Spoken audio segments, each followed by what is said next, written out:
Okay, very good morning to all of you. Welcome to the third day of the session. And today we have Dr. Senthil Kumar with us as the speaker. And before handing over to him, let me introduce very briefly. Dr. Senthil Kumar has done his PhD in molecular biophysics from ISC Bangalore, postdoc research at Northwestern University, Illinois, USA. And then he has done his research associate at Brown University, research assistant professor at University of Arizona, and assistant professor at University of Connecticut Health Center at USA, and he has joined National Institute of Immunology recently as an assistant professor. And today Dr. Kumar will talk about how to study protein dynamic by using solution state NMR. Okay, thank you. Okay, can everyone hear me? Okay. Okay, first of all, thank you for your nice introduction. And before I start, I would also like to...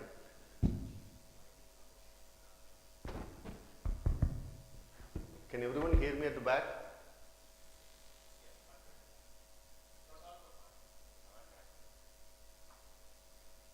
Is okay now? Okay. So, before I start, first I would like to thank Dr. Neil for inviting me to present some of the work I have done before here. And today I am going to talk about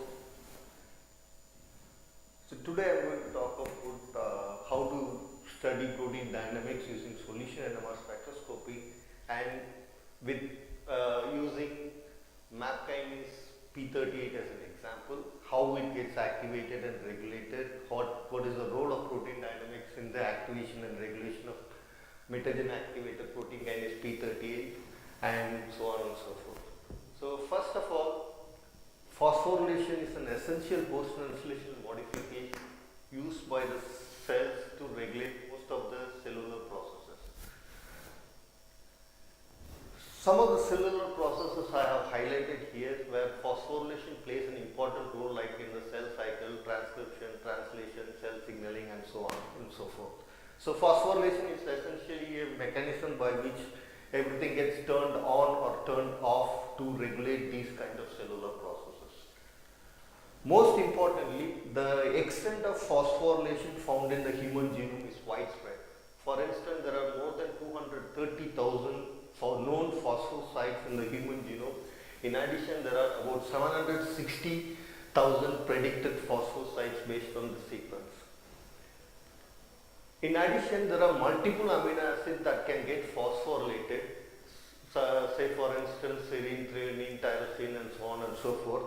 But majority of the phosphosites are localized to these three amino acids, serine, threonine, and tyrosine. And the level of phosphorylation in the cells is maintained by the concerted action of two key enzymes. One is called a kinase, which catalyzes the transfer of phosphoryl group from ATP to the substrate molecule to phosphorylate the substrate.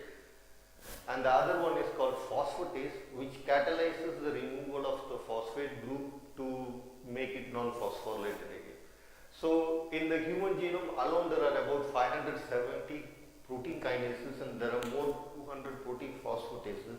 And these kinases and phosphatases regulates the various processes and decides the outcome of any biological function by either turning on or turning off. So turning on means like getting the phosphorylation happening, which is done by the kinases, and turning off means like the phosphatases, which catalyzes the removal of phosphate group to stop the biological function.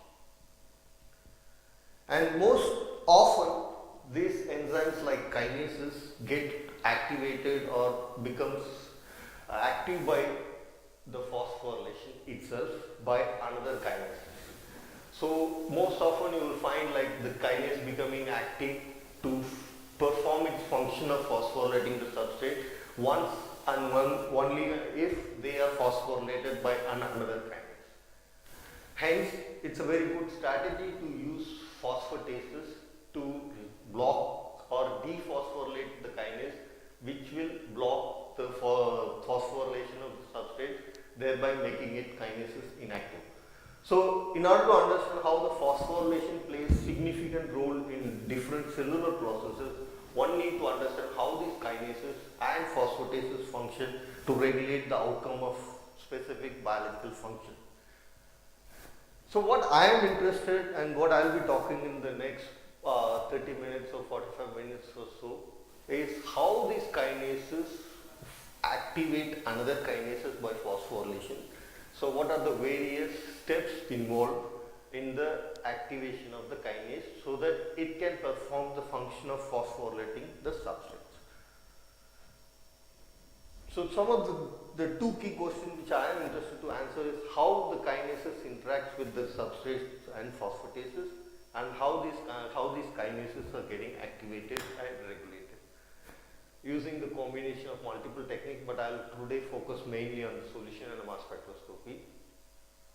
The kinase which specifically I am going to talk about during the rest of the talk is called a mutagen activated protein kinase. So this is a kinase which follows a highly conserved pathway of like it's a 3-tiered kinase pathway.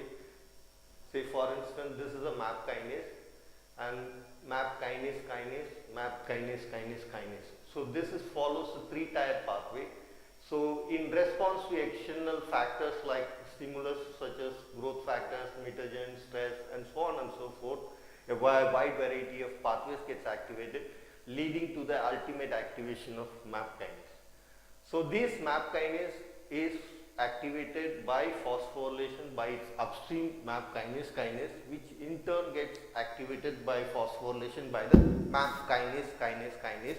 And specifically the MAP kinase I am interested in, and I am going to talk to the rest of the talk, is called P38 MAP kinase, which plays an important role in inflammation, apoptosis, cell growth and differentiation and so on and so forth. In response to external stimulus, a wide variety of signaling cascade gets activated. Say for instance, in response to environmental stress like osmotic shock, cytokine, UV radiation, multiple proteins get activated, ultimately leading to the activation of P38 by phosphorylation. Phosphorylated P38 is active, whereas non-phosphorylated P38 is not active. This is phosphorylated by its upstream kinases. There are 3 kinases for this specific P38 called MKK3, MKK6 and MKK4, and once this P38 gets activated by phosphorylation, it then phosphorylates wide variety of substrates which are present both in the cytoplasm and in the nucleus. So once P38 is phosphorylated, it phosphorylates some of the substrates like tau protein and P53 and so on and so forth. In addition to the role played by the phosphorylation by MKK3 and P38, in cell there are multiple phosphatases which neutralize the effect of the phosphorylation by dephosphorylating P38. Some examples I have shown here, like ICGEB-DBT is an immune specific phosphatase, PTPRR is a neuron specific phosphatase. These are dual specificity phosphatase both in the cytoplasm and the nucleus. So you may wonder why there are so many phosphatases as opposed to very little, only 3 kinases. This is because these are located in multiple cells in these are like immune cells, neuron cells. So every place they have a different function to perform, and these phosphatases play an important role in deactivating the kinases so that the signaling pathway gets turned on or turned off. So what I am going to talk about for the rest of the talk is how this MAP kinase P38 gets phosphorylated, what are the intermediate steps or what are the different states which leads to the activation of P38 so that it can activate wide variety of substrates both in the nucleus and in the cytoplasm. So the structure of kinases, all the kinases share a very common topology. So like all the kinases have a N lobe and a C-terminal C lobe, and some of the key regions include the region called hinge, which connects the N lobe with the C lobe, and this is the structure of P38, but most of the kinases have the similar architecture structure wise. And then in addition to that, there are multiple regions which are important to perform their function. Say for instance, activation loop is where the where the residues which gets phosphorylated by the upstream kinases are located. And in addition to this, these kinases like P38 interact with other substrate, other phosphatases, other upstream kinases through a binding motif which is present in the substrates or the phosphatase called a D motif or a kinase interaction motif, and they bind in this hydrophobic binding group and the CD site. In addition, this is called as a glycine rich loop. This is the loop where the ATP molecule binds, from where the phosphoryl group from this loop gets transferred to the activation loop. And the last major region of interest in P38 specifically is called a MAP kinase insert. This is where most of the inhibitors and lipid molecules bind. In addition, so previous crystallography studies have shown that non-phosphorylated P38 adopts more of a open conformation, whereas the phosphorylated P38 adopts more of a closed conformation. In addition, multiple states in between these two states are also, the structures of these two states are also known. For instance, this is the non-phosphorylated P38 in complex with the peptide derived from the kinase interaction motif of MKK3. If you remember, MKK3 is an upstream kinase which phosphorylates P38. So the structure of Kim peptide derived from the upstream kinase is also known for both non-phosphorylated and phosphorylated P38. So here you can see from this orientation there are some discrepancies. For instance, the activation loop is more ordered in the case of phosphorylated and the non-phosphorylated, but in the presence of peptides or substrates from the upstream kinases or any phosphatases, they are mostly disordered in the crystal structure. In addition, you can also see that the phosphorylated one adopts more of a closed conformation compared to the non-phosphorylated, but in the presence of peptide, irrespective of whether they are phosphorylated or not, they adopt very similar open conformation. So this leads to some of the questions which could not be answered based on the structure. Say for instance, what is the role of activation loop flexibility? Why is it flexible? Is it flexible in solution also, or is it a factor coming from only the crystal structure? And is the orientation between the N lobe and C lobe changes as a function of phosphorylation?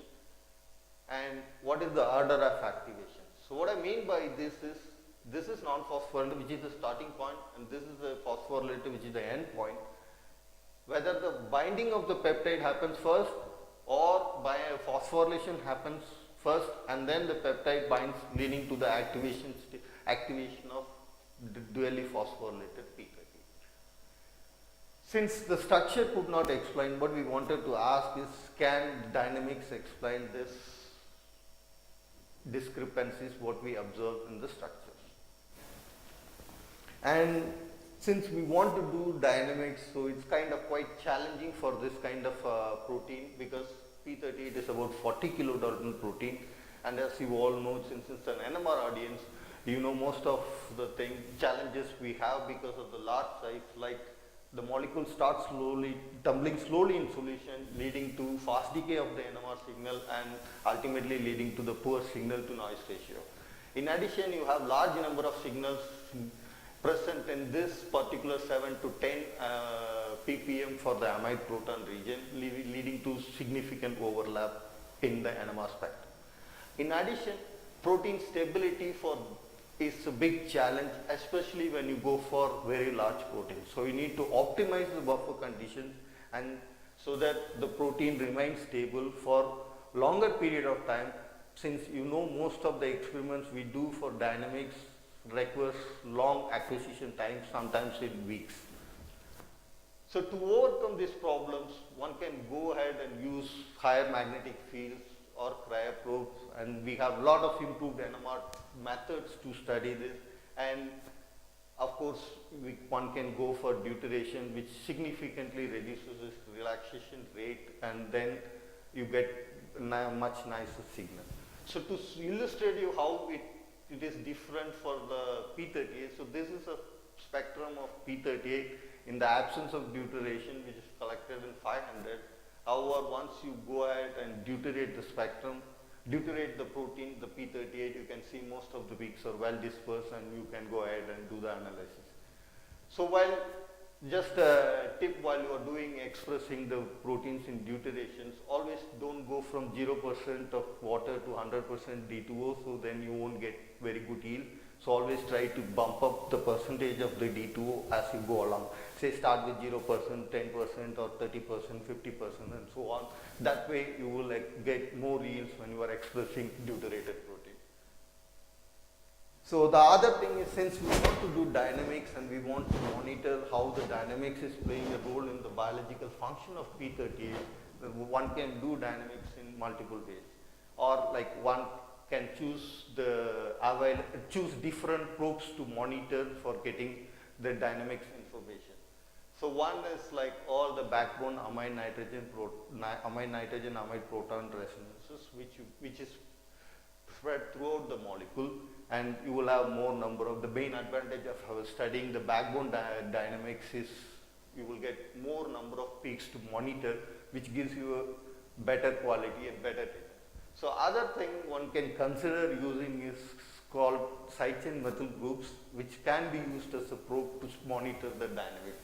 As you can see, the major disadvantage in this case is that there are less number of methyl groups present in P38. For instance, this is all the methyl groups present in the P38. You can see there are about 86 isoleucine, leucine and valine, whereas there are about 26 alanine. So instead of having a 350 residue or like 350 residue which can be monitored using backbone dynamics, you are limited with about 120 side chain methyl groups, which will give you the dynamics information, and we are limited by this less number of peaks.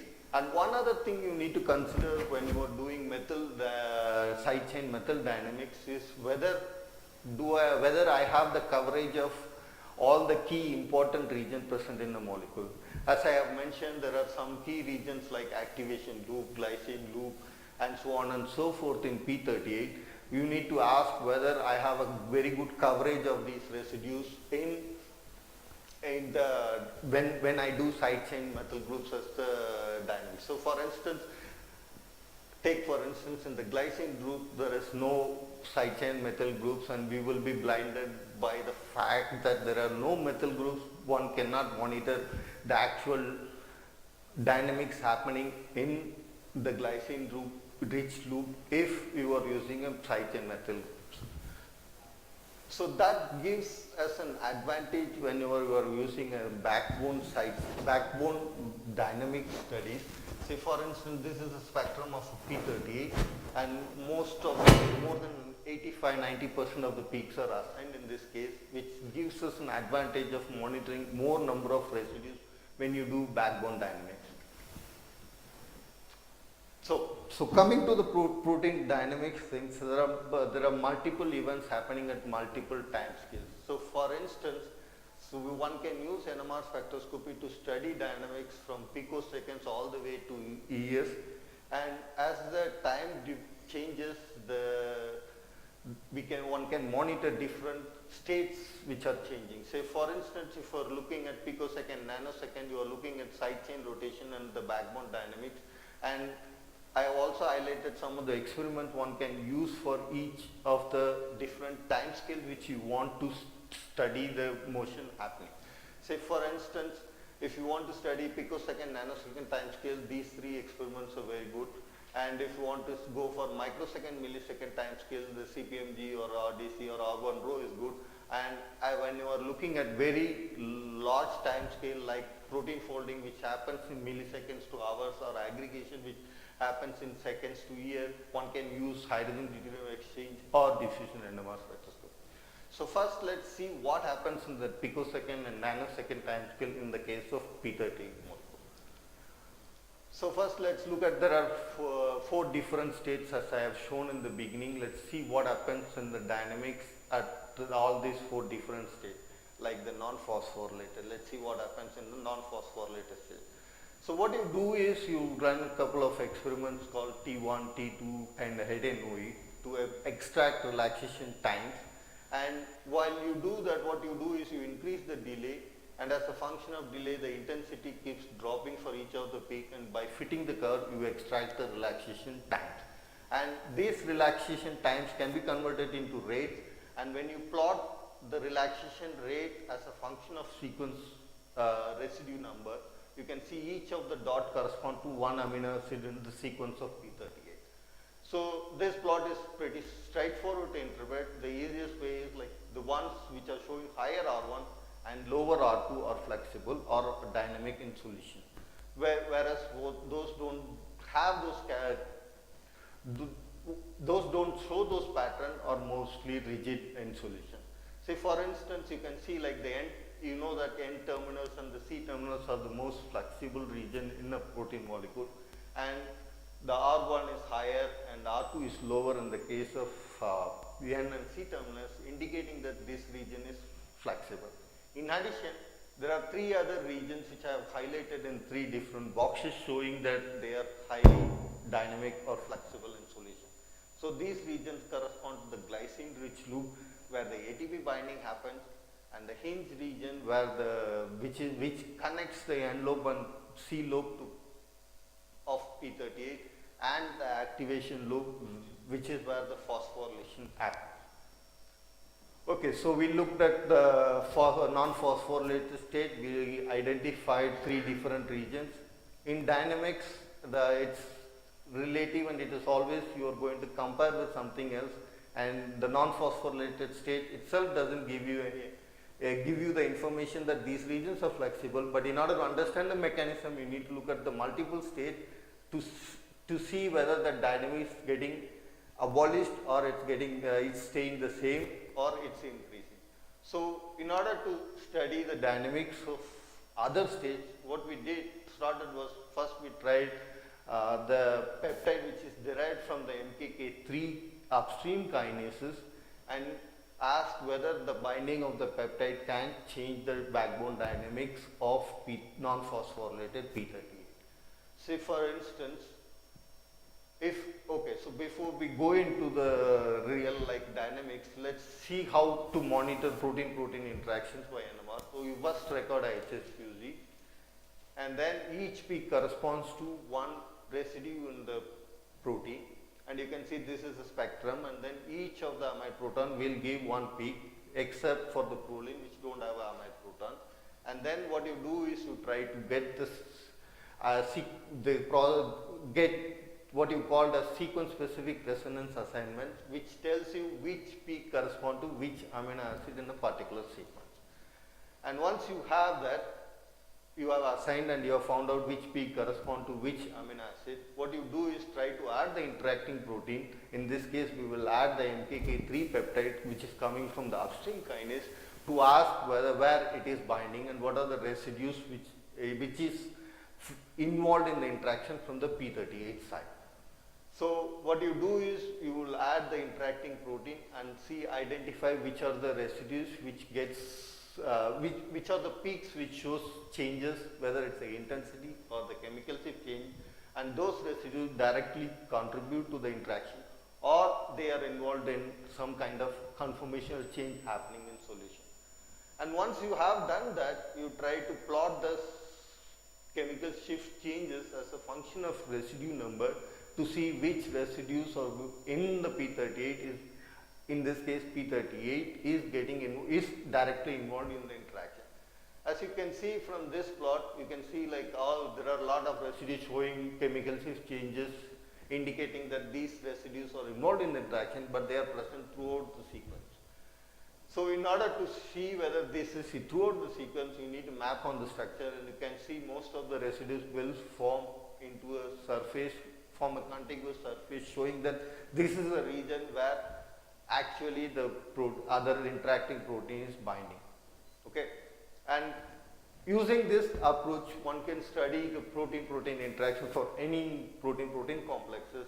In this case, we did exactly the same thing with the MKK3B Kim peptide and asked like what are the residues which are getting changed as a function of increasing amounts of MKK3B. And most of the residues which showed large number of chemical shift changes are localized to this hydrophobic binding groove, which I have mentioned earlier is the site where the substrate with the kinase interaction motif or a D motif binds. And this is a region, and there is another region called CD site which also sometimes involved in the interaction, but in this case this CD site located here is not involved in the interaction, which is correlating well with what has been observed in the case of crystal structure. And most importantly, the affinity of this interaction is 3 micromolar. So it's a good idea to measure the affinity in habit, because when you do dynamic studies, keep in mind that you need to do it when the protein complex is saturated. You don't want to have so 1 to 6 is the ratio where it is completely saturated. You don't want to do it at 1 to 2 or 1 to 4 because of the low affinity you will be observing due to K on and K off rate. So you will be observing the ligand binding and going and coming. So you need to do all the dynamics measurements at saturated conditions. Always good idea to add 1 or 2 more equivalent of the peptide more than what it is already saturated. And we repeated the same process, and remember, whenever you are doing dynamics with the complexes, it's always a good idea to start doing the titrations and reach the saturation point and add 1 or 2 more equivalent and then start doing your relaxation measurement. In that way you make sure that the complex is completely saturated in solution and it's not going undergoing exchange between the free and bound form and depending on the affinity of the interaction. In this case it's a 3 micromolar, so there is a possibility that it can exchange between a bound and free form. So you always need to make sure it is completely saturated if you are doing any protein peptide or protein drug or protein complexes by NMR for studying the protein dynamics. So then we asked like what happens, and then we repeated the same experiments, relaxation rates R1 and R2 in the presence of the peptide. And you can see most of them are overlaying very well, indicating that only the regions glycine rich loop, hinge and the activation loop are the only regions which are dynamic in solution for the non-phosphorylated P38 in the presence and absence of the peptide. Okay, so far we looked at the 2 initial states. Let's see what happens at the other extreme of phosphorylated P38. So this is the other extreme state where this is a fully functional and active P38. So we asked like how the dynamics is getting affected when it is phosphorylated. As I have mentioned before, P38 gets phosphorylated in the activation loop in these 2 residues, threonine 180 and tyrosine 182. So in order to phosphorylate that, we expressed and purified the upstream kinase MKK6 used for phosphorylating these 2 residues in vitro, and then measure the spectrum in the presence and the absence of phosphorylation. And you can see these 2 residues 180 which is phosphorylated. So the non-phosphorylated peak disappears in the presence of phosphorylation. And then you plot the chemical shift changes for the phosphorylated and non-phosphorylated state to see whether the phosphorylation induces large conformational state changes. If you remember, there was a open and closed conformation going on between the phosphorylated and the non-phosphorylated forms, but most of the chemical changes are localized to the activation loop, which is in and around the residues which are getting phosphorylated, indicating that in solution there is no open close conformational changes happening for the phosphorylated and non-phosphorylated P38. So we then again repeated the experiment with R1 and R2 and asked whether there is any change in the dynamics due to phosphorylation. As you can see, the regions which are already dynamic like the glycine rich loop and the hinge loop are still dynamic. However, the major difference comes in the activation loop. As you can see in the non-phosphorylated and phosphorylated, the dynamics is reduced, indicating that the phosphorylation of P38 makes the activation loop more rigid compared to when it was in the non-phosphorylated. So to summarize the differences in the dynamics between phosphorylated, non-phosphorylated and the peptide bond conformation in the faster time scale of picosecond and nanosecond, the three regions which showed dynamics of the glycine rich loop, activation loop and the hinge region, where for the non-phosphorylated in the presence and absence of the peptide, whereas in the case of phosphorylated you don't see any dynamics in the activation loop because of the rigidity provided by the phosphorylation of the activation. Okay, so far we have been looking at the picosecond and nanosecond time scale region. So now let's ask what happens on the slower time scales of microsecond to millisecond. And most interesting thing about this time scale is most of the catalysis processes like what kinases and phosphatases or any other enzyme do happens across this microsecond to microsecond to second time scale. So this can provide us good information about the dynamics on a slower time scale which happens on the catalytic period.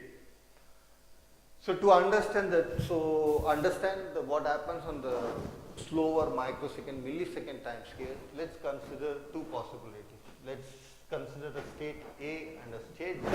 In state A and state B, they are different based on the orientation of the amide NH groups in state A and state B. Let's say it undergoes dynamic changes between A to B and it undergoes a conformational exchange. In order to measure the exchange rate, there are three possibilities. The exchange rate can be far lower than the chemical shift difference between the state A and state B. In that case, what you will observe is two distinct peaks with, in this case it is simulated for a population of 50% of A and 50% of B, you will observe two distinct peaks. On the other hand, if the exchange rate is very fast and exchange is much greater than the chemical shift differences between the two states, one will observe a single peak corresponding to the average of exchange between the state A and state B, and this is what we call it as fast exchange rate. But most often what we observe is called intermediate exchange regimes, where the chemical exchange is very similar to the chemical shift difference between the two states with a population. So this is simulated for a population of 98% and 2%. And this is what most of the time we'll deal with in real case scenarios, where you will have a lower population of B compared to a lower population of A. And in order to find out the population, exchange rate and so on, one can use an experiment called CPMG. So what you do is you keep this is a constant time CPMG version. So what you do is you keep the total time constant, but you keep varying the field by introducing refocusing pulses. As you keep introducing, the signal intensity goes down, and one can fit these intensity changes and extract the population different parameters. And as I have mentioned here also, you can observe a slow exchange time scale region and also a fast exchange time scale region. And by fitting this CPMG curve, we can extract multiple parameters like the exchange rate, and the exchange rate is the function of a population, delta omega, K exchange and tau. And in order to reduce the number of variables when you are trying to fit the curve like delta omega, you can measure at two different magnetic field. That way you will have less parameters to fit. So what we went ahead and did was we tried to ask what happens to the dynamics in P38 across these slower microsecond to millisecond time scales, and this is one of the largest proteins which have been studied by CPMG measurement, and we need lots and lots of deuterated proteins, and the number of I mean, the amount of NMR spectrometer time is huge, and we need to specifically develop some softwares to analyze this data. So what we did was we ran the CPMG relaxation measurement experiments for the non-phosphorylated, and you can see there are at least 4 different groups which has different exchange rate and different population rates. And in order to fit these curves, fitting individually each amino acid is will not give you exact information. So one need to consider fitting it in a group or a cluster. So in order to do that, what we did was we identified the functionally important region, and then we try to group those residues and we try to fit those residues simultaneously, and we access using as a criteria called Bayesian information criterion, where we found out the difference between the group and the individual, and if it is greater if it is negative, they were included in the group. If they are not negative, so we kept on changing the residues until we found the cluster of residues which has similar exchange rate and similar population. And then we asked like what happens in the phosphorylated form. In the non-phosphorylated form, you have seen like there are 4 distinct groups, and same thing like in the case of phosphorylated P30, we also observed there are 4 different groups which show different exchange rates with different population. We then asked like what happens in the peptide bond conformation. So the non-phosphorylated in complex with the MKK3 upstream kinase peptide. So we asked like what happens to the dynamics in the slower time scale. So in this case, what we observed a huge difference. So you can see from this, there are only 3 groups, and there is a big group of residues which are exhibiting similar exchange rate and the population. Since it's in the fast exchange, we could not extract the population to the specifically, but you can see there are large number of residues exhibiting similar dynamics in the end lobe, and there are 2 small groups which are showing dynamics in the different times, different exchange rate. So now the question is, the peptide is binding in the hinge region, but we started seeing a lot of dynamic changes due to binding of the peptide. Is it due to the allosteric effects of binding of the peptide, or is it coming because of dynamics only? Is it a effect of allosteric binding, or is it an effect of a dynamic allosteric? So in order to do that, so we compared the chemical shift changes between the non-phosphorylated, and you can see most of the residues which show chemical shift changes as a result of binding are localized to this hydrophobic binding group, but these residues does not show any chemical shift changes, as you can see from this plot, and which indicates that the effect we are seeing in solution is a result of dynamics and not because of the binding and due to allosteric effects as a result of binding. Okay, so we then asked in the last state what happens when it is phosphorylated and when it is bound to the peptide. So this is the phosphorylated P38, where we observed 4 different regions with smaller scale, but strikingly when we have the peptide bound in with the phosphorylated, you can see all the residues in the P38 shows similar exchange rates and similar population, indicating that this is a state which is more important for the function of P38, which is to phosphorylate the other substrates in solution. That's what we exactly observed. So when we added ATP to this, we found that the ATP is binding much stronger in the peptide bond conformation, whereas it is not that stronger binder in the absence of peptide and phosphorylation, indicating that this is the state which is leading to the activation, and this is a state which is important, which was not observed in the case of which cannot be observed when you study only the structure, and this dynamics is the one which plays and which primes the P38 for phosphorylating the other substrate.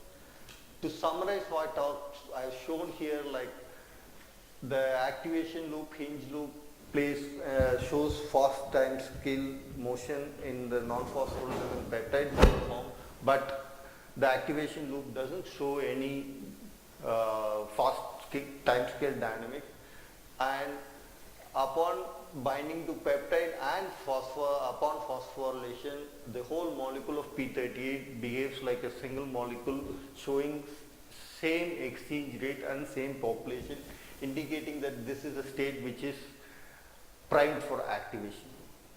With that, I would like to thank my previous lab, and I'll take any questions. Thank you.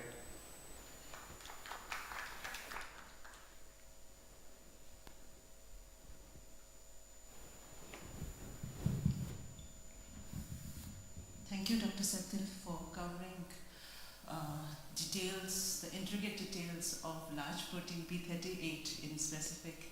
Thank you so much. We have open for questions.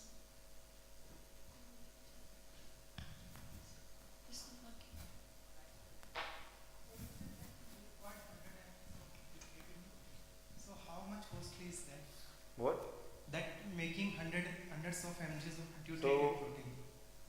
okay, so you want the technical details of expression of purificality. So this protein, initially when I started, it was expressing 2 to 4 mg per ml per liter culture.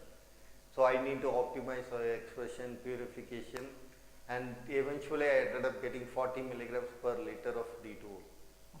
And the second thing is like, so this one was done like a lot of times, because we need to do both at 2 different magnetic fields, so we need to make 2 different samples, and each of this was done at like 0.5 millimolar. So one more thing I will pitch in here, like when you are doing dynamics and comparing the different states like this, try to maintain the concentration identical. So if it is a 0.5 millimolar, so you have to use 0.5 millimolar throughout. Otherwise what will happen is, because of the viscosity of the solvent, your dynamics is going to change, because you are increasing the concentration or decreasing the concentration. Okay, so 40 mg per ml per liter culture. So I can make 2 samples from 1 liter of expression. Okay. So I was asking how much it costs. Like, what is the difference? What typical cost difference between making non-deuterated 15 enabled? So 1 liter D2O right now in India is about 1 lakh. 1 liter. 86,000 or somewhere around there. Maybe I'm wrong with the price, but somewhere around there. In dollars it was less, somewhere around $300, $400. Okay. Okay. Thanks.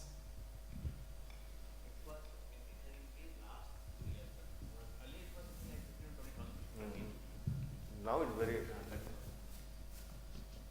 But the not the Sigma, the CIL, they are quoting 85. The problem is India is the largest producer of biomarker, and they take it and then ship it.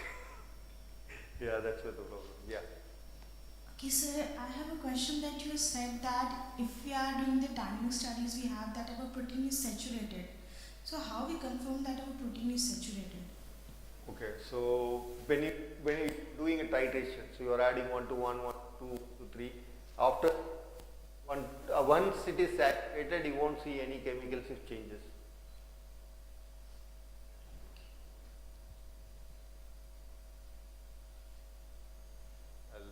I don't know whether you can see clearly one peak. I'll try to show you.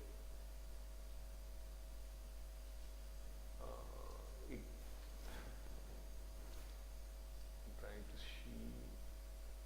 see this like this peak. So you keep adding 1 to 6, right? So after, if you add 1 to 8, the 1 to 6 and 1 to 8 spectrum will be identical. You should not see any changes when you keep adding more and more. So that's what you call it as saturation.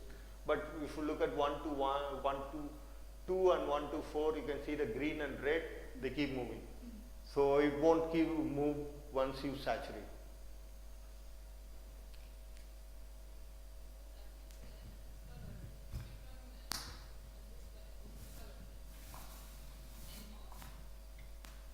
No, no, The no. final result appear with this No, no. coloration. Black and white. Yeah. It will be all black. So We how- need to color it.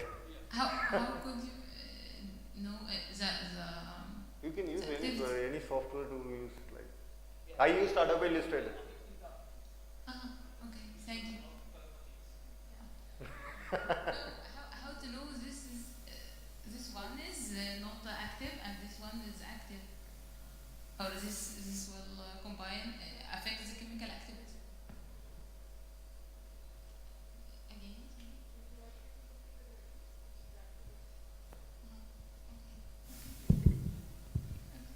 Thank you. Since one thing if you know with all the viscosity means the diffusion, and diffusion normally in seconds. Mm-hmm. When you are probing R1, R2, these are fast motions. They are flowing. So and this mostly the stable parameters too. So even exchange will not come into R1 or NOE. So they should not change much with the viscosity. So viscosity also changes the tumbling, right? So it's increasing the, slowing the tumbling. So then the relaxation rate will also get affected. Goes for that. Like a slope question, tumbling will not change that much even if we really so unless we add Viscol or something. Yeah. It will be very. 6 NRB. Yeah. So we have analyzed this with the viscosity with different concentrations. So the curve will, the fitting curves, like if you go at 850, suppose say I collected at 400 micromolar, another one at 800 micromolar. So the relaxation dispersion curve, like you are getting like this for a 400, that becomes a above. So the R2 changes. So the curves actually changes the place as a function of viscosity. I think Josh has a paper on that about the effect of viscosity on the relaxation dynamics on jack. Yeah, I wanted to these two. It's buffer, like Hayes buffer. I think I have this in this slide. So it's about 0.5 millimolar. 0.5 millimolar with the Hayes 7.4, 150 millimolar NaCl and 5 millimolar DDT. Okay, sir, your buffer was in D2O. So we have 10% D2. Oh, and rest, okay. So the deuteration is a difference. So when we were expressing the protein, we are exchanging all the protons in the side chain to a deuteration. So if you take a methyl group like CH3, when you express in D2O, so it will be CD3. And then when you purify the protein, the NH will also be ND when you express it. But after that, when you purify, you exchange that NH to ND because the NH can exchange faster than the side chain. So they won't be getting exchanged, only the ND will become NH. So then only the NH will be there, the rest, everything, all the amino acids, all the side chains will be D. D, yes. Okay, sir, thank you. How to record practically like in nanosecond, like millisecond? You need any specific. How can you maintain it practically in nanosecond? So it's not practical. Moment you add something, it is second. No, the experiments are in the nanosecond time scales. So basically, like you were looking at. Nanosecond and then millisecond. You have shown something on a scale. Which one you are talking about? What we are asking is how we, from the experimental data, how we are going to solution of the nanosecond time scale, picosecond time scale. Moment you record something, it will be second or something. No. Can I? Yeah. So you are not actually making it's not the time first thing. Okay. You are not making the time. You are Okay. making the time. That is equilibrium dynamics. Equilibrium dynamics comes because the T2 Okay. is in that T2 is the indirect measure of the dynamics. Dynamics is not kinetic the dead time is something like in milliseconds Yeah. because that is the time you measure. But equilibrium dynamics that is like a simple harmonic motion. Okay. And this simple harmonic motion of the energy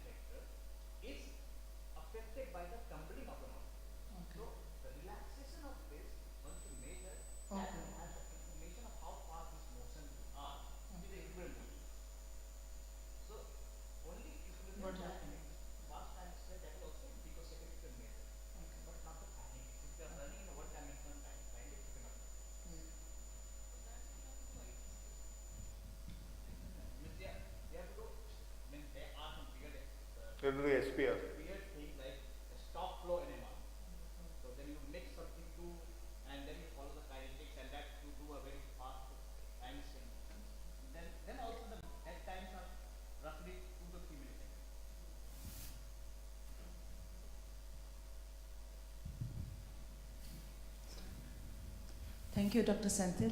Thank you. Now may I request Dr. Neil to present token of appreciation to Dr. Senthil, please. Thank you.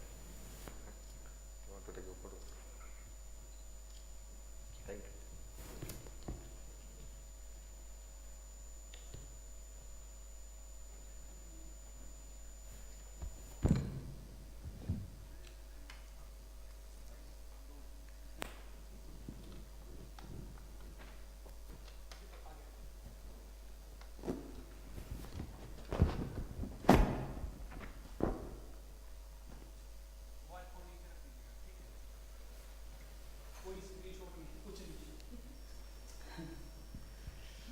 Okay, now we are switching from, sorry. Let me tell everybody something. Like I have observed this, everybody taking a photograph each of every slide. It's live stream and it is recorded in the YouTube. So you pay attention here when your talk is going on. Go back and do the screenshot when you are watching it at home with the YouTube, so that you don't focus on only taking the screenshot now. Recording and the screen will be on that, or will be even whatever we are sharing. Whatever you're sharing, it's been recorded, yes. So Everything has been recorded, So so. focus here and then go back home and then look at the YouTube case video. That way you can get 2 times. Then- And last question, you must have figure out that there is phosphorylation and there is protection. So most things are working, and then the traditional binding, it is not accepting stable. This is what cell concluded. And finally, you keep these things in mind. See how the dynamics will use. Technicality you will find out in the Google search. Internet everything. You need to understand things conceptually. And whenever you are attending the course, try to understand the whatever the science is going on conceptually. Rest you will find in the literature. No need to worry. Comfortably better. Sit comfortably. You will understand. Or when you will return at home, you will understand. Sir was talking about that phosphorylation, what is phosphorylation, what is alsteric, and why that is happening. So those things can be found. And when you are attending the presentation, Waste a lot of time taking the photo. Like it's live streaming, then you have to have it. You go home and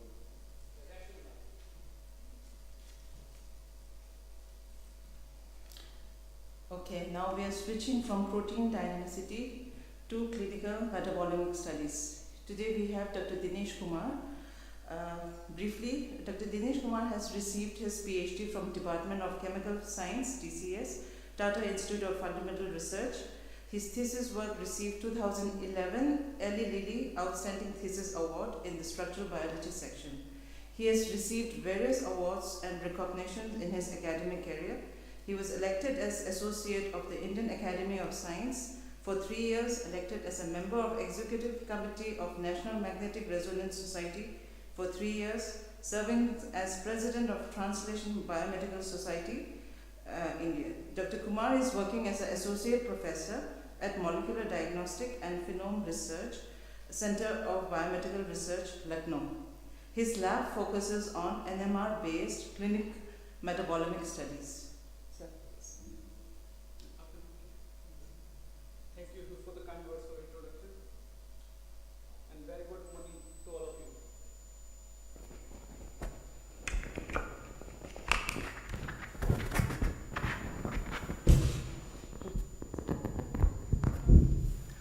Can I ask one question? How many peaks we are expecting from NMR spectra of benzene?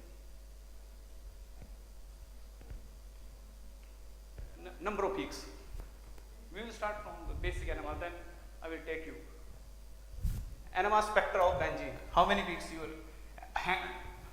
हाथ खड़ा कर दीजिए जिसको answer आता है benzene का. Who knows answer? What is the NMR spectra of a benzene? Benzene. Cyclopropene. Cyclopropane. Yeah.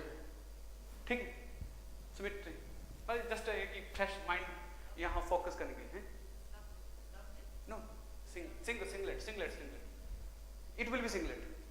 Cyclopropene, benzene, singlet, many molecules have singlet.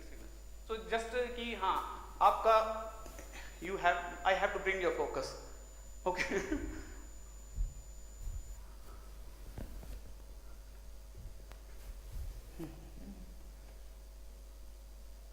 This is not the view. This is the presentation. Okay. So as it has been introduced that I am working at Center of Biomedical Research. So at our center we have 3 state-of-the-art NMR instruments, 400 MHz, 600 MHz, 800 MHz. 600 MHz is for solid state NMR, for studying the biosolids, solid biomaterials or polymers. Okay, and 400 is for solution state NMR. 800 mainly in our lab we explore or we exclusively use 800 MHz NMR spectroscopy, both for structural studies of proteins as well as for studying the metabolomics over metabolic phenotypes. Okay. I will one by one I will let you know what are these metabolic phenotypes, disease metabotypes, genomic protein. One by one I will make you aware of all these terms. Okay. Tension lena nahi. You will at the end of the talk you will learn everything. Okay.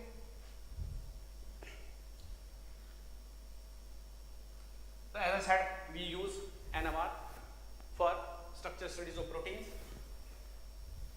and in using this 800 MHz NMR spectroscopy, like Senthil Kumar said, we have opportunities to study the structure, dynamics, molecular interactions. Okay, so this part already has been covered. Okay, and additionally in our lab we also use the NMR for rational drug designing.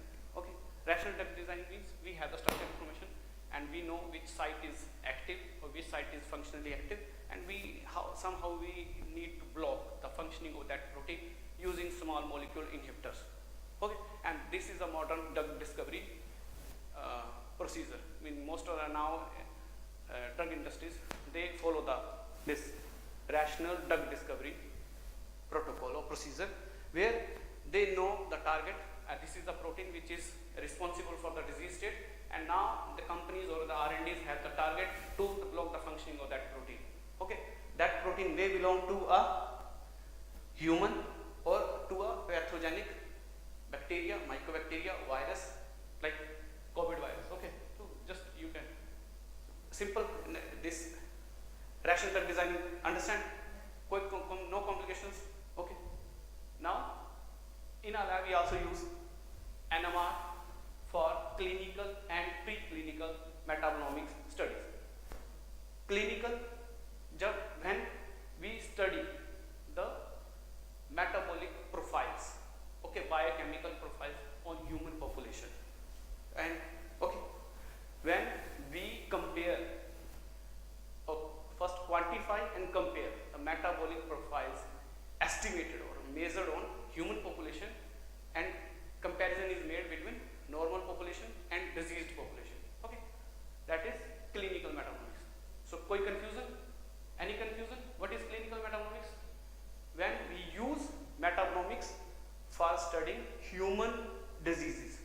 Okay, when we compare, when we quantify and then compare. Okay, and further we can explore the utility in clinical diagnosis and surveillance. Means whether the patient is responding to treatment or not, whether the disease has gone towards a severity of its. Okay, so this is how clinical metabolomics helps us. Okay, and preclinical metabolomics. Suppose using this rational drug design, I discovered one inhibitor, and now I know this can have the impact on cancer or any disease or renal carcinoma way, and now I have to evaluate. But it requires first preclinical studies. Preclinical is animal models of those diseases created on rats, rabbits. Okay, so the studies performed on animal models, that could be anything, or when the studies are performed on cells. Okay, that sometimes they are also put in the category of preclinical studies. Okay, but just for the sake of simplicity, we will avoid the cellular. I will come to next in the next part why cells are not kept in preclinical metabolism. We keep those separate from this section. Okay, preclinical metabolism means when we are studying the metabolic profiles of animal models. Okay, conceptually understand, no confusion. Now you know the clinical metabolism and preclinical metabolism. Okay. In other, we use 800 megahertz NMR spectroscopy, and so far you have not seen the NMR here at. Okay, so I have requested, so we will perform one this session on the serum sample, and on this one serum sample I will show you different ways how we can quantify some metabolite, what are the experiments used, and what are other experiments which can be demonstrated, like a protein drug interaction. Serum, it is an excellent sample. Whenever you want to learn the protein drug interaction, you can take the serum sample from some of your friend or your own sample, optimize experiments. It has a lot of information. Serum, our blood serum has serum proteins and metabolites, and there are metabolites which do interact with human bovine serum. So you have a ready-made system for optimizing the NMR experiments for your studying drug protein interaction. So here your protein, male protein is bovine, human, bovine, serum. Human, bovine, bovine is the human serum albumin, human serum albumin. Okay, and BSA, generally in our we have BSA, bovine serum albumin, that is from bovine. And okay, so when we record a normal 1D proton NMR, so this is how it looks like. Okay, and there are multiple peaks, and a set of peaks belong to one metabolite. Okay, and from these spectra we try to figure out what are the metabolic signatures associated with the disease.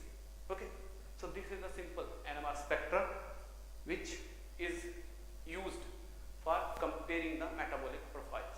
Okay, so this is now understood. One serum sample will provide us information about multiple metabolites. Okay, but there is limitation. NMR like 800 megahertz. Okay, if a metabolite is present in a concentration below 5 micromolar, 10 micromolar.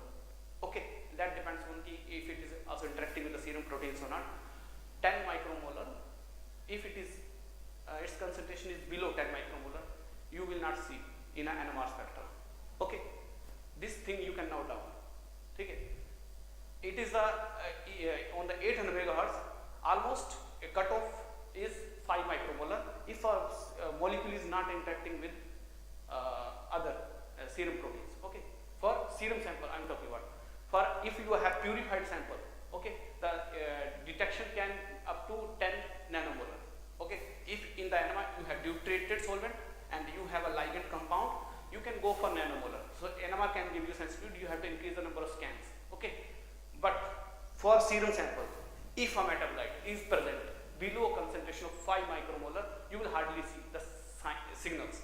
Okay, so this you can figure out. There are 2 or 3 book chapters or review articles where these things has been mentioned that it has a cutoff detection limit. Okay, 5 micromolar is last limit. Okay, 1 micromolar or 5 micromolar. Okay, this is also now clear. So there are many metabolites which are not present in concentration above 5 micromolar. So you cannot see in the NMR. So for that you have other techniques. भाई आपने दिखाई दिया ना GCMS, like LCMS, GCMS. So you have other. So if you have some hypothesis or you have some target, I have to see this metabolite, and you from some previous reports or some your preliminary experiments, you are not able to see that peak in the NMR or in that signature of those metabolites in the NMR. So you can think that, or you can see possibly the metabolite is having concentration below 1 micromolar. That is why we are not able to see in the NMR spectrum. Then you have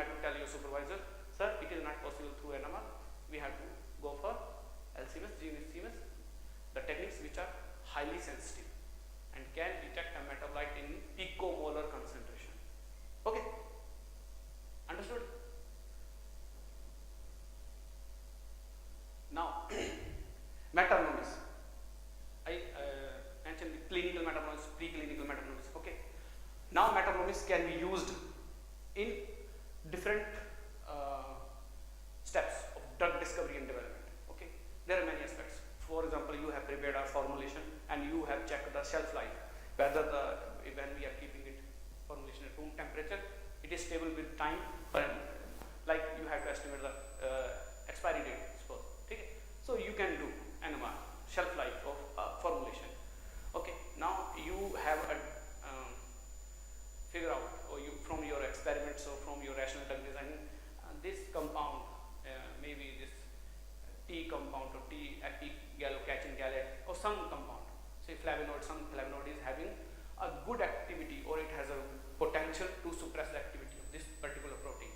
And now you want to evaluate really that is working. Suppose that this protein is involved in diabetic, causing the diabetic condition or some other condition, and you want to check if I am putting this inhibitor, and I am allowing the rats to have that formulation, and whether that rat is showing the efficacy. Okay, so that can be studied or investigated, those things. Okay, efficacy means drug is able to cure the disease is known as to evaluate the efficacy of a drug. Okay, and suppose now your supervisor has given you a task. Yeah, some group has shown that this is a potential drug for renal carcinoma or hepatotoxicity, not renal carcinoma. But I think that because there are some labile groups and it might cause hepatotoxicity. So can you do the studies on animals that you have to show the hepatotoxicity of that drug? Okay, so that comes under the category of evaluating the safety of a drug formulation or a drug. Okay, and all these aspects which are related to drug discovery and development process can be investigated using metabolomics. Okay, now one aspect is pharmacology. You know, who knows means you know pharmacology. Simple word में इनको समझाइए what is pharmacology. Can you explain her what is pharmacology? Speak loud. Can you give the mic? You will today you will when you will return from here you will understand what is pharmacology.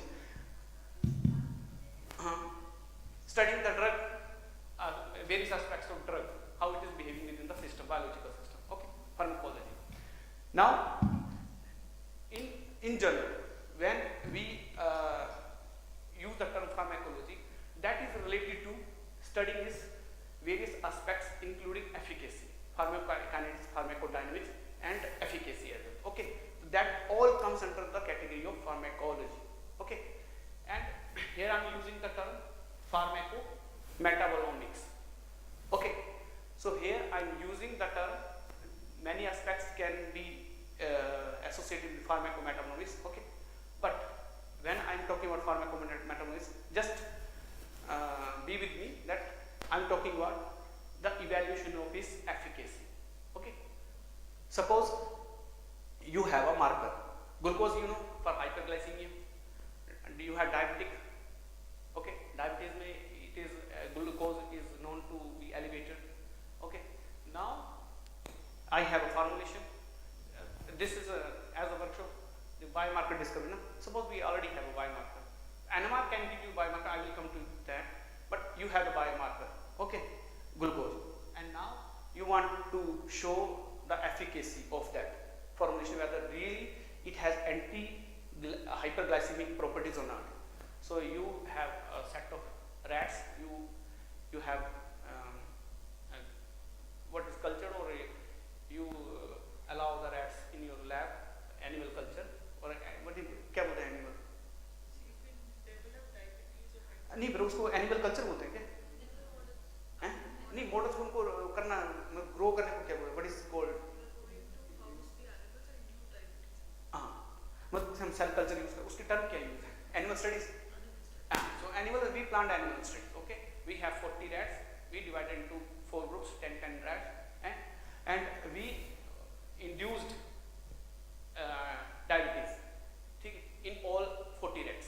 Okay, 1 rat kept untreated. Okay, 4 diabetic. This is okay. 40 rats, 10 group, 4 groups, 10 rats in each group, and we have another 10 rats which are normal control, which don't have any disease, which we have kept them normal. Okay, first we can compare the metabolic profiles of normal and disease model, where we have induced the diabetic and we have not given any treatment. The comparison of metabolic profiles of those two will give you a metabolic signatures. In NMR based metabolics, we call it as a complex signature. Okay, complex biomarker. Complex biomarker, explain karo. A set of metabolites altered from their natural abundance. Okay, this is simple definition. Complex biomarker, a set of metabolites altered from their natural abundance, represent a complex biomarker. Okay, in diabetic also, we know the glucose is elevated, but morning the glucose may come down. Okay, but the inherent, whatever the system is there, diabetic is not curable in one day. Okay, so that it has a complex pathophysiology. Therefore, we need a complex biomarker to evaluate the efficacy of formulation with time. Okay, because diabetic has been acquired with the time. It's a chronic. Okay, it cannot be cured with some drug in day or two. Because for example, metformin. Okay, you are diabetic and you are taking metformin. Next day your glucose may come normal, but that does not mean you are cured. You are not cured, because the disease is very complex. You have acquired the disease with time. Many biological pathways or biological entities has altered because of your lifestyle, because of your habits, eating habits. So you have to give time to reset those changes back to normal, and that is why I will come to. That is why in traditional herbal medicines we call them, because they do not target one, they target multiple pathways, and somehow some metabolic pathways, when they are disturbed, the disease may divert from that diabetic condition to other side. So that may not be so much dangerous or not so much critical, serious for the human being. Okay, so never think if you are having a formulation, okay, so that is just curing your diabetes. That must be doing something else, but you don't know at the moment because your mind is focused towards diabetes. I have to treat my diabetes, but that might be destroying your liver, might be destroying your renal, kidney.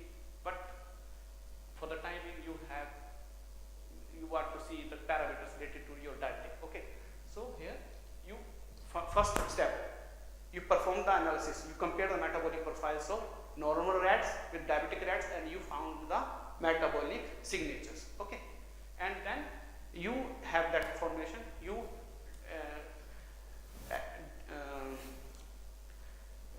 prepared a dose like that. That will be optimal dose, and that will be low, and that will be high dose. So dosing will be adjusted. Okay, and if you see effect like this, low dose, it is coming towards the normal control. Moderate dose is more coming towards the normal control, and high dose, it is coming more. It has reached to the level of normal control. That metabolic signature. Okay, that means whatever you have proposed a formulation, anti-diabetic, that is working. Okay, that is one aspect. That is working, no issue. But you can next day you cannot go to the market and you can sell the product.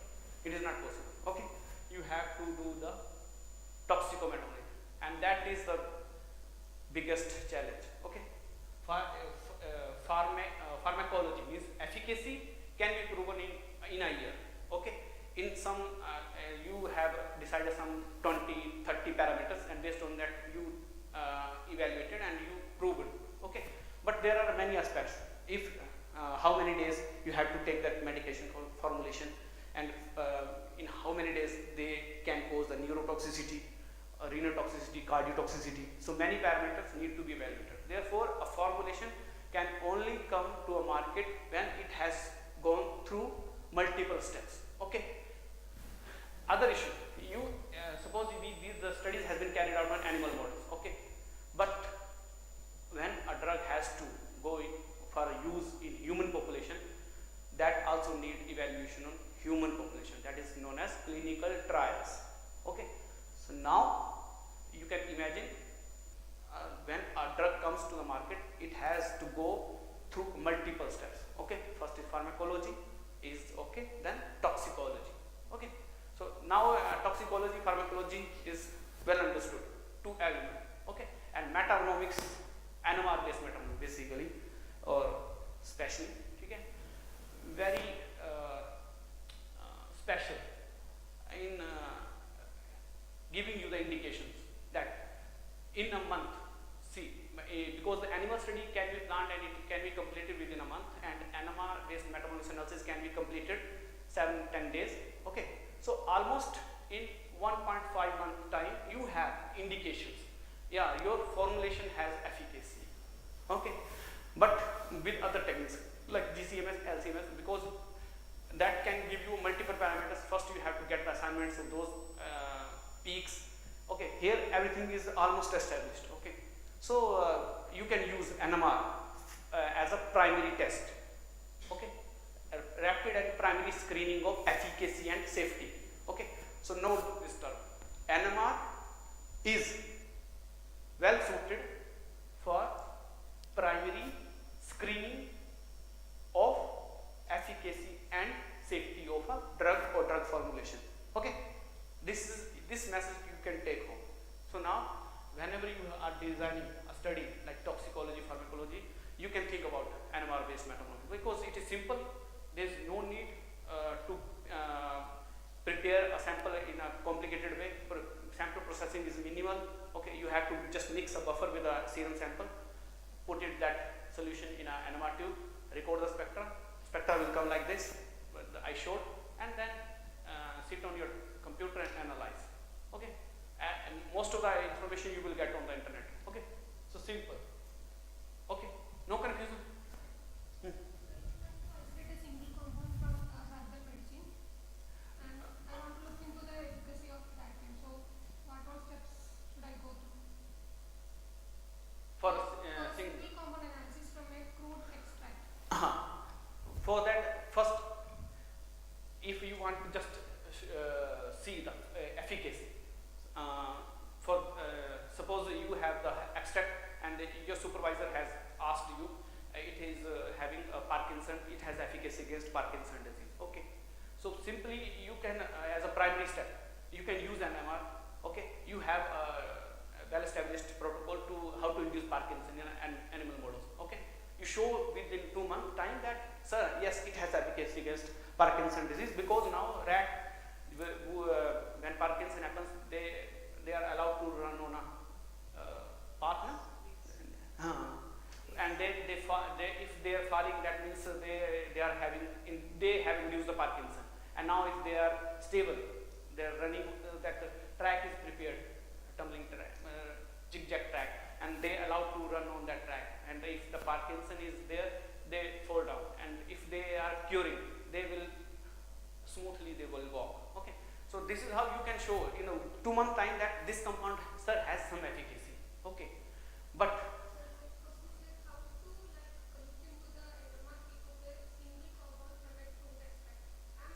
no, that you can see now. Once you have purified the compound, that is very simple. So you record the NMR spectra, you have the NMR spectra, and now, okay, you have to confirm with the structure of that. Okay, so for that, in the evening, let me, Bhawani ji, are you going to tell them how to determine the structure of a? So he will explain. That is a well-established method. Once you have the spectra, Bruker also has some database. You compare, but you have to run 2 to 3 experiments. Okay, so you can confirm, but you also need some information for mass. So each compound has a characteristic mass spectra. So you can compare both NMR mass, and you have now the confidence that this might be a molecule of that type. Okay, so this is doable. Okay, but my main recommendation is that whenever you are designing a study, extracting a compound from a herbal formulation, okay, try to run a group, include an additional group where you are using that herbal formulation as a whole, okay, that formulation and isolate it, and then compare whether with this herbal extract the efficacy is more or less compared to that purified drug. So that is the routine. So once you are designing your study protocols, you have to consider various aspects. Okay, once you have completed the study, you cannot return back, and you cannot set another rat group for that pure herbal extract model, because whenever the animal experiments are performed, they are performed simultaneously. You cannot perform the experiments for some groups on February and for some groups on June or July. So metabolic profiles will change. That I will come to. So almost from that slide, most of the things are now clear. Okay. So there is much potential in NMR to guide the clinical, preclinical studies. Okay. So this is a simple terminology that metanomics is all about small metabolites. Okay. So whenever the molecular weight is less than 1 kilodalton, that is considered as a metabolite. Okay. And when we quantify and compare a metabolic, that concentration of these metabolites, that is known as simply metanomics. Okay. Now molecular phenotype. Okay. If I am using here a term molecular, means any molecule, means that could be a protein, that could be a gene, lipid. Okay. So whenever a population is having a normal population and disease population, okay, when we compare this features, means biomolecular or molecular features, that is the molecule levels, okay, the profiles present in a biological system at a particular time represent its molecular phenotype. Okay, this is clear. The labels of a biological molecule present in a biological system at a particular time represents its molecular phenotype. Okay, now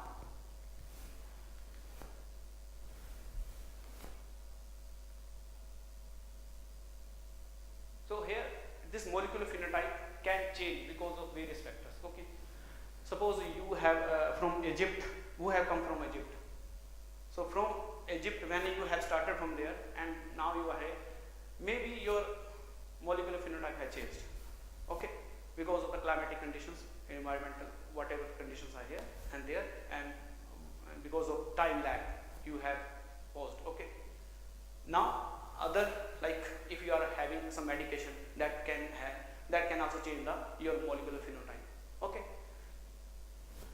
diseases obviously they do change the molecular phenotype. Okay, now I am using the term metabolic phenotype.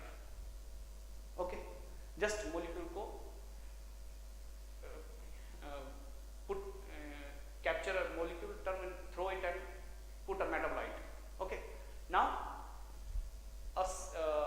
metabolites in metabolic profiles or metabolic levels present in a biological system at a particular time represents this metabolite or what is called you can say metabolite. Okay, or metabolic phenotype. Okay, metabolic phenotype. Likewise, you have genetic phenotype, you have proteomic, protein phenotype. Okay, so different things you can say from your, you can write on your manuscripts or your drafts. What are you studying? Whether you are studying the metabolic phenotype, you are studying the genetic phenotype. Okay, so you should be careful whenever you are using the term molecular phenotype. That is very broad, so that involves everything. Okay, so you should be specific. If you are studying metabolites or metabolic profiles, metabolic phenotype. Okay, simple. And disease metabolite, this is another term which is used when we study the specific metabolic signatures present in a disease population. That represents a disease metabolite. Okay, so that is different terms which you will see when you will see the various papers on metabolism. Okay, they use the term metabolic phenotype, they use the term disease metabotype. Okay, so now we have the information from metabolism. Okay, because I'm focusing here on metabolism. When the information derived from metabolism is combined with the information derived from genomics, proteomics, transcriptomics, or maybe epigenomics, when the information is integrated, that is known as a system biology approach. And we try to understand pathology of a disease or pathogenic mechanisms, okay, through integrated approach. Okay, when we have the information from some group, they have did the genomics, some group is doing transcriptomics, some group is doing proteomics, and now you are doing metabolomics, and now you have performed the integrated analysis. Okay, so that is known as system biology approach. Okay, so you are using the integrated approach. Okay, and this has the potential to define the health and disease state of an organism. Okay, but based on the system biology, based on metabolism also, you can define the system is abnormal. That should compared to normal population, that the disease population has a is having a different metabolic phenotype, and that might be having abnormal state. Okay, based on that you can define whether the population is having normal state or abnormal state, but that is not true always. Okay, if you compare the metabolic profiles of Chinese population and Indian population, you will see the metabolic differences. That does not mean the Chinese population is abnormal and Indian population normal. That is with respect to your control, well-defined control, where you have choose the control, where you are performing the study. Ethnicity matters a lot. Okay, Egyptian population will be having a different metabolic profiles, Indian population will be having, Sri Lankan population will be having, and that also depends on many factors. Their diet, whether they are having more fish. Okay, so many things matters. So study need to be designed very carefully. You cannot take the controls from USA and disease population from India and you are comparing the metabolic profiles. That is not allowed. Okay, so the study design should be perfect.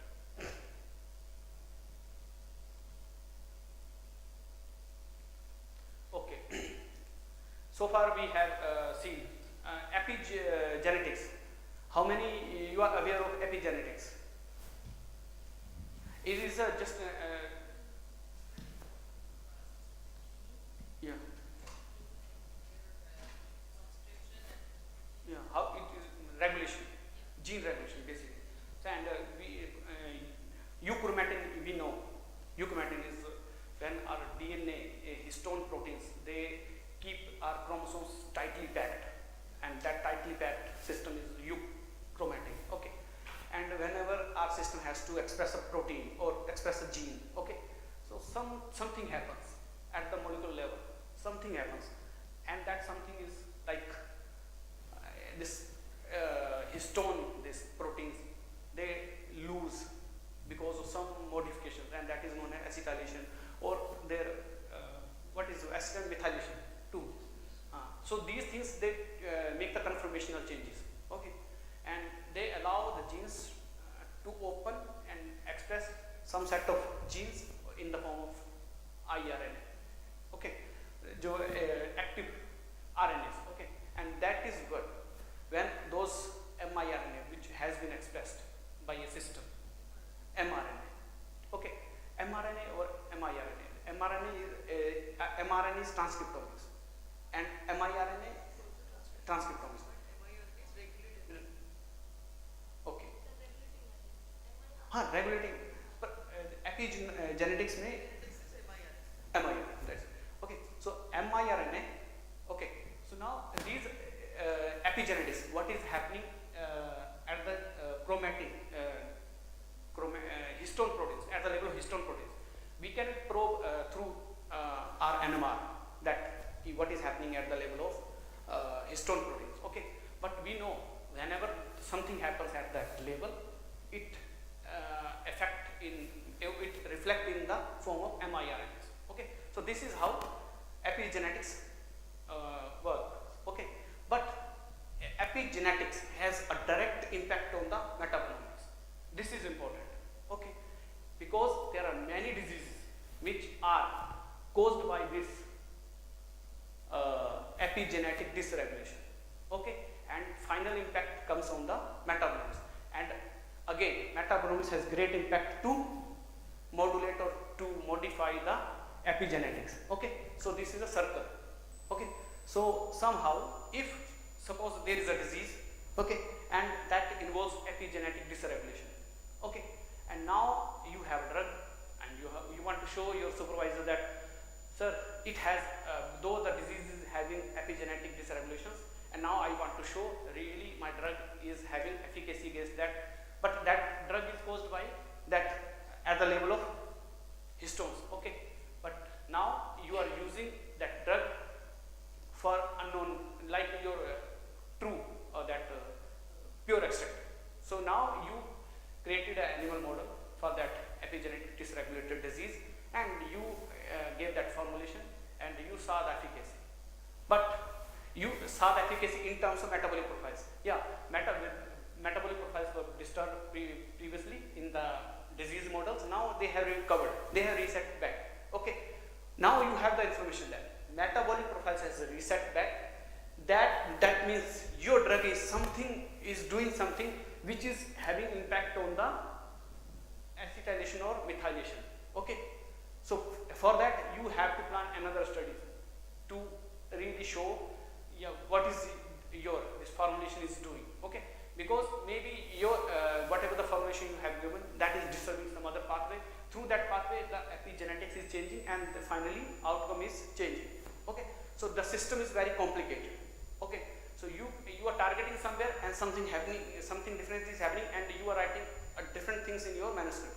Okay, so many things, whenever you are rationalizing things, you have to take care. You have to search a literature, that is what is the underlying cause of that disease and what is your drug is possibly doing and what you are showing in your results. Okay, so many things. So finally everything comes at the level of metabolomics. So simple take home message is that whatever the disease, okay, whatever the disease is there, if that involves genetic regulation, genetic dysregulation, epigenetic dysregulation, RNA, mRNA dysregulation, miRNA dysregulation, whatever, but finally that will come to the level of metabolomics. Okay, and through metabolomics you can show whether your formulation, if you are working on the evaluation of the drugs, because the theme of this international workshop is biomarker discovery and drug development. Okay, so somehow we have to find out some signatures, metabolic signatures of a disease, and then use those signatures for evaluating the efficacy or safety of a drug. Okay, so this already I have explained. So epigenetics, genetics, crosstalk, metabolic reprogramming has profound impact on epigenetic regulations. Okay, so that can be tested using metabolomics. Okay, like cancer, when you will be back to home, you can read in tumor biology or cancer biology, that involves a huge epigenetic dysregulation. Okay, and you can in your lab, if you are working on some particular kind of cancer, you can start exploring. You will finally reach to the conclusion that the disease has been caused by multiple factors. You cannot control. One formulation cannot cure. Okay, so far research is going on and for treating a cancer.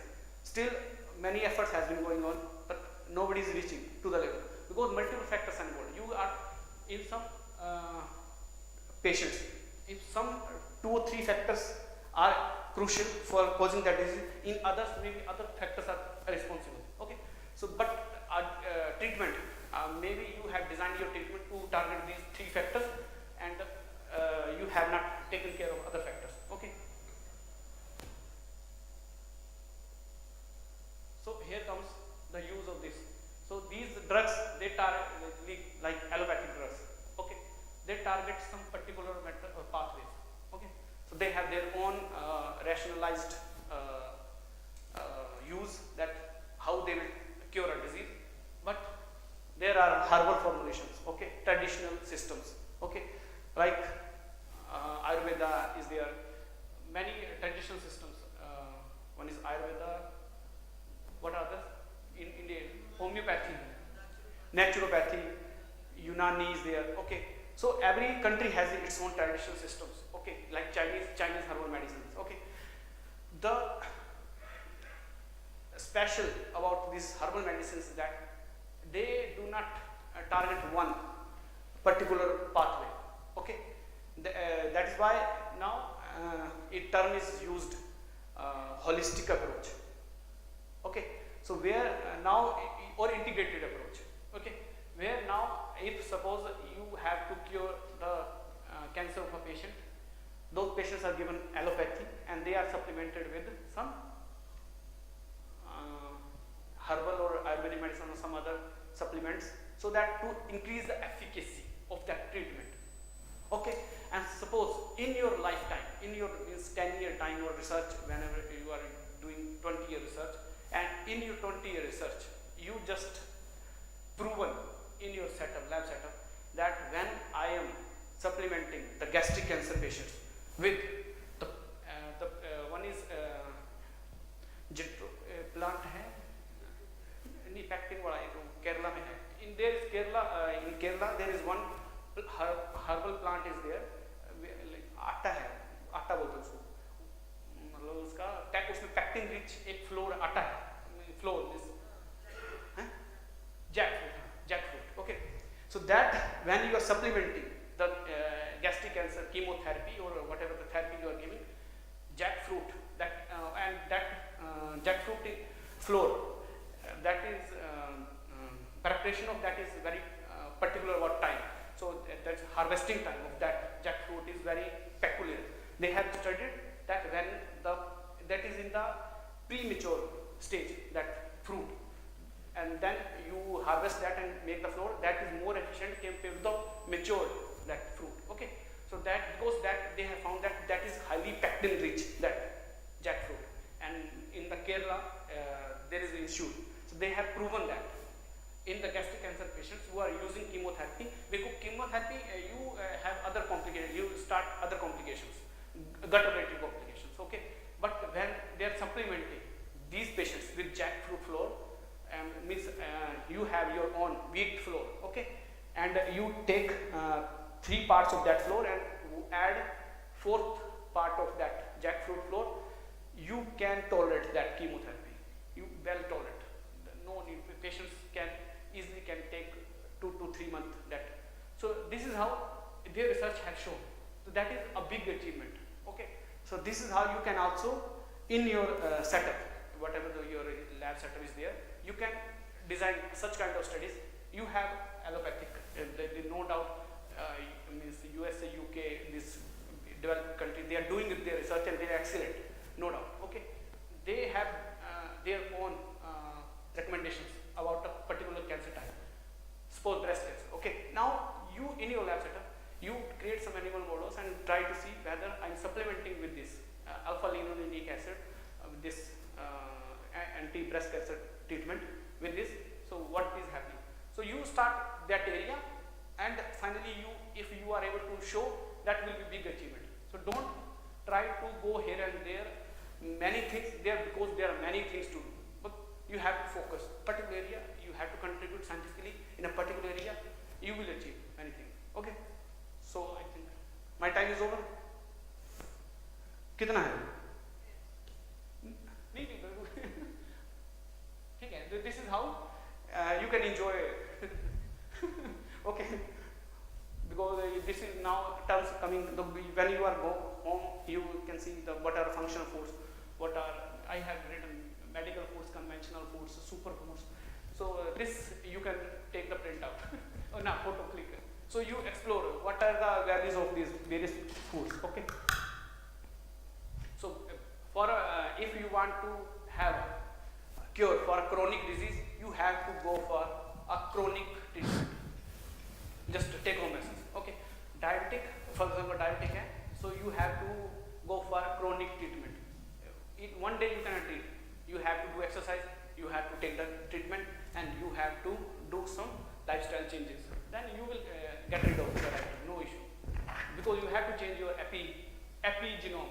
Okay, तो अभी दिमाग में रख लीजिएगा. You have to change your epigenome. ठीक है? Epigenome change किया, many things will change. Okay. Genetics you cannot change. Remember, don't play with genetics. Genetics cannot be changed. Epigenetics can be changed with this kind of. Okay. Thank you, Dr. Dinesh. Thank you for listening. You've covered a very wide spectra of NMR-based applications. Now, open for the questions.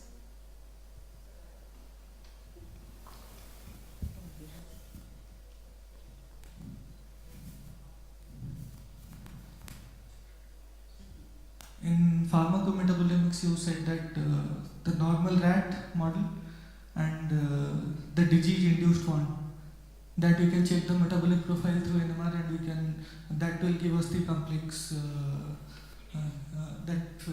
indication. Yeah. But Mentioned that no doubt that primary indication of efficacy and toxicity. That is not the final conclusion. Just an indication. yes, the question is, when we come to toxicometabolomics, we don't know, we cannot predict what kind of toxicity that drug is going to have. So what will be the upper parameter for it? Next slide. Suppose I have a formulation. Okay. No, you have your supervisor they are working on some drug. Okay. And now they are at the stage of launching that drug to the market. But now somebody has raised the question when they put it to the panel of approval. So they raise the question, show me the cardiac toxicity, neurotoxicity, or renal toxicity. Okay. So now your supervisor or your lab may ask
can we go to your first slide? Article किसे कौन है ये Sir, sir, can you, yes. that's why I came here because I cannot from here, it will take time.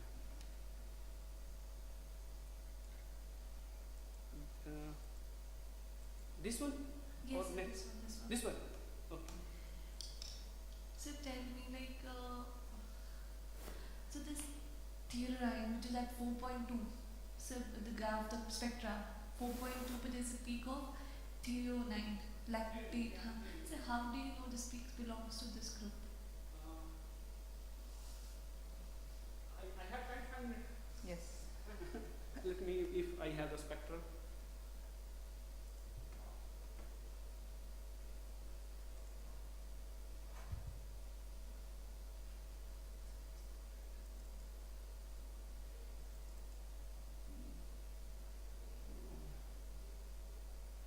Can I show you in the afternoon? Yes, sir, I have the software. So that is basically because I have to search the Dr. spectrum. Dinesh will be here for 2 days, I'm here so you for can 18, interact with him. 29 And afternoon I'm here, and I have again another lecture in 29, and that will be on something different. I will think, but so far not decided. But I will teach you today also. I will show you. now may I request Dr. Shilpi Sharma to present token of appreciation to Dr. Dinesh Kumar.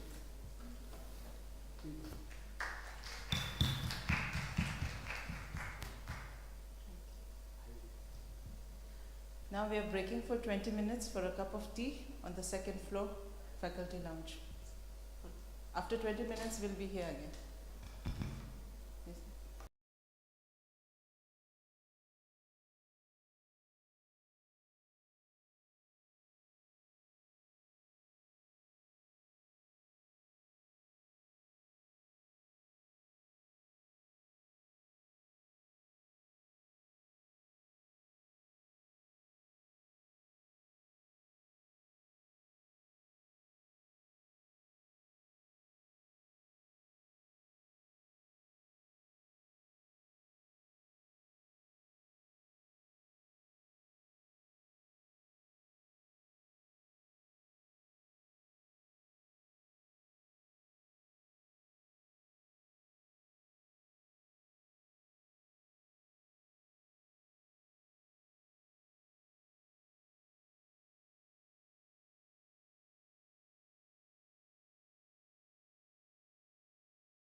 good afternoon everyone. Should I start now?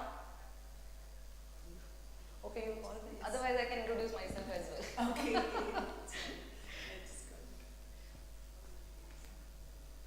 People, everyone has come? All are in, no? Okay. Okay, we'll start the session again. Here we have Dr. Poonam Rana from DRDO. Dr. Poonam Rana, at present she is working as a scientist E in NMR Research Center in Mars, Delhi, and currently she is involved in identification of imaging and metabolic markers for radiation stress using advanced MR techniques. Her area of research interest includes MR imaging, metabolomics, and NMR spectroscopy. Ma'am, please. So, good afternoon everyone. First, I would like to introduce my institute and my organization. I have been working in the Defense Research and Development Organization, and our lab name is Institute of Nuclear Medicine and Allied Sciences. It's a life sciences lab of DRDO who actually works in the field of all the stressors, the soldiers, those who are actually involved in those. So like soldier performance at the high altitude or the extreme environment conditions, or maybe the different situations which we are not aware of. Like, and suppose some radiation calamity happens, then who will be taking care of all those things? Or the different blast exposures, blast-induced traumatic brain injury and all other things. So we have been working on a very specialized field, and we are trying to use our NMR technique as well as other techniques involved in metabolomics to identify something which may be useful for screening purpose or for the development of some markers. So, topic of my presentation is the integrated metabolomic approach for biomarker discovery, and I will be taking the case study in the terms of radiation biomarkers because I have been working in this for the last 7-8 years. So what progress we have done with the help of these techniques and how they are being useful to develop some of these radiation markers. So I will be starting, means I have categorized my presentation in 4 different parts. First is the what are the biomarkers, then what is the outflow and where the basically the application of metabolomics lies, and then what is metabolomics and how are they helpful in developing biomarkers, and then the integrated approach and the multi-omics, means how they can be further be useful, and then the case study in terms of radiation biomarkers. So you people must have been understood by now that what are biomarkers. Any indicator for any biological process is called as biomarker, and this is nothing new, but for the last 10-15 years it has become a buzzword for everything. Like for any disease, any condition, any environmental condition, biomarkers are there. Any stress is there, but they have been known for the centuries. Like if we check the pulse, that is also called biomarker.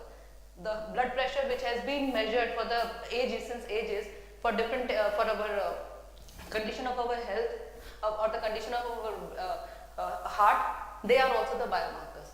So this is what I would like to say, that this is like one of the oldest biomarker used for the arterial pulse, and it has been used since ages in the different medicine format. So how can we define a biomarker? In a general purpose, we can say that biomarker can be measured or quantified accurately and reproducibly. So this is the basic definition of biomarkers, but there is no standard biomarkers by any means. There has not been any definition for the standardized biomarkers, but as per approved by the FDA glossary for the biomarkers, endpoints and the other tools, that is the best resource, it has been defined as a characteristic which is measured as an indicator of normal biological processes, pathogenic processes, or response to an exposure or intervention, including therapeutic interventions. And they have given a list of type of biomarkers which could be there, and we can use them maybe as a diagnostic marker for a disease or for monitoring of any, means how the disease is being progressed, or the prognostic markers like the pharmacodynamic response, or the predictive markers whether the disease is there or not, or for the prognostic, for the safety and the susceptibility. And this is as per the best resource glossary. Different type of markers has been categorized in these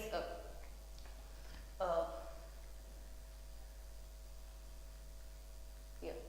Now suppose if we take the case of the disease timeline, means we can have a range of biomarkers, not a single type of biomarker can be used when we have a timeline for the disease. Suppose when there is no disease, then there could be the risk factors. We can categorize whether the person has at risk or not for a particular disease. So these biomarkers could also be there.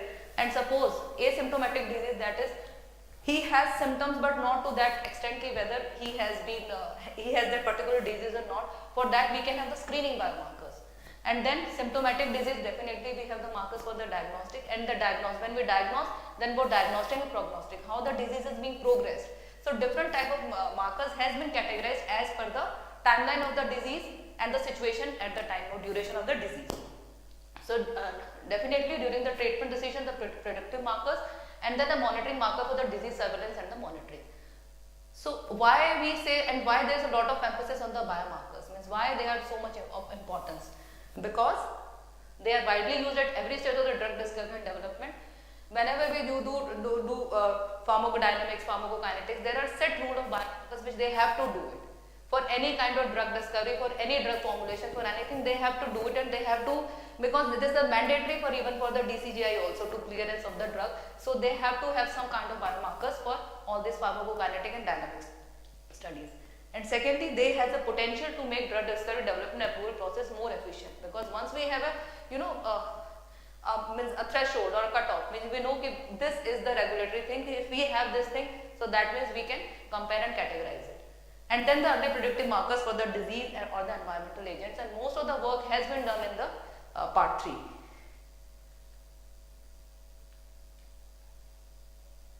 Yeah, this is the complete workflow, means how the biomarkers can be discovered. The first and foremost thing is to screen the potential biomarkers using suitable analytical technique.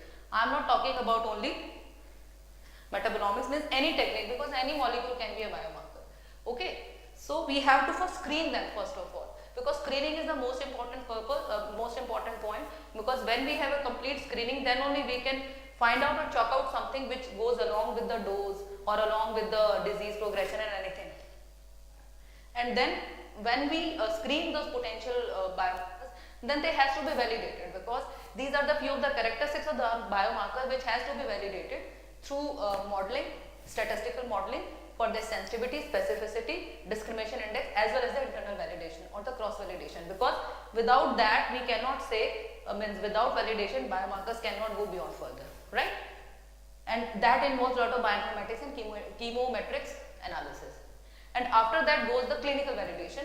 Clinical validation means we have an external cohort of patients, those which has not been used for making a model or for developing a model for that particular disease for the biomarkers, and that is an unknown separate cohort of the patient, and then we estimate or check the prediction of the model and the validate it, whether it is able to categorize the disease patients from the control or not.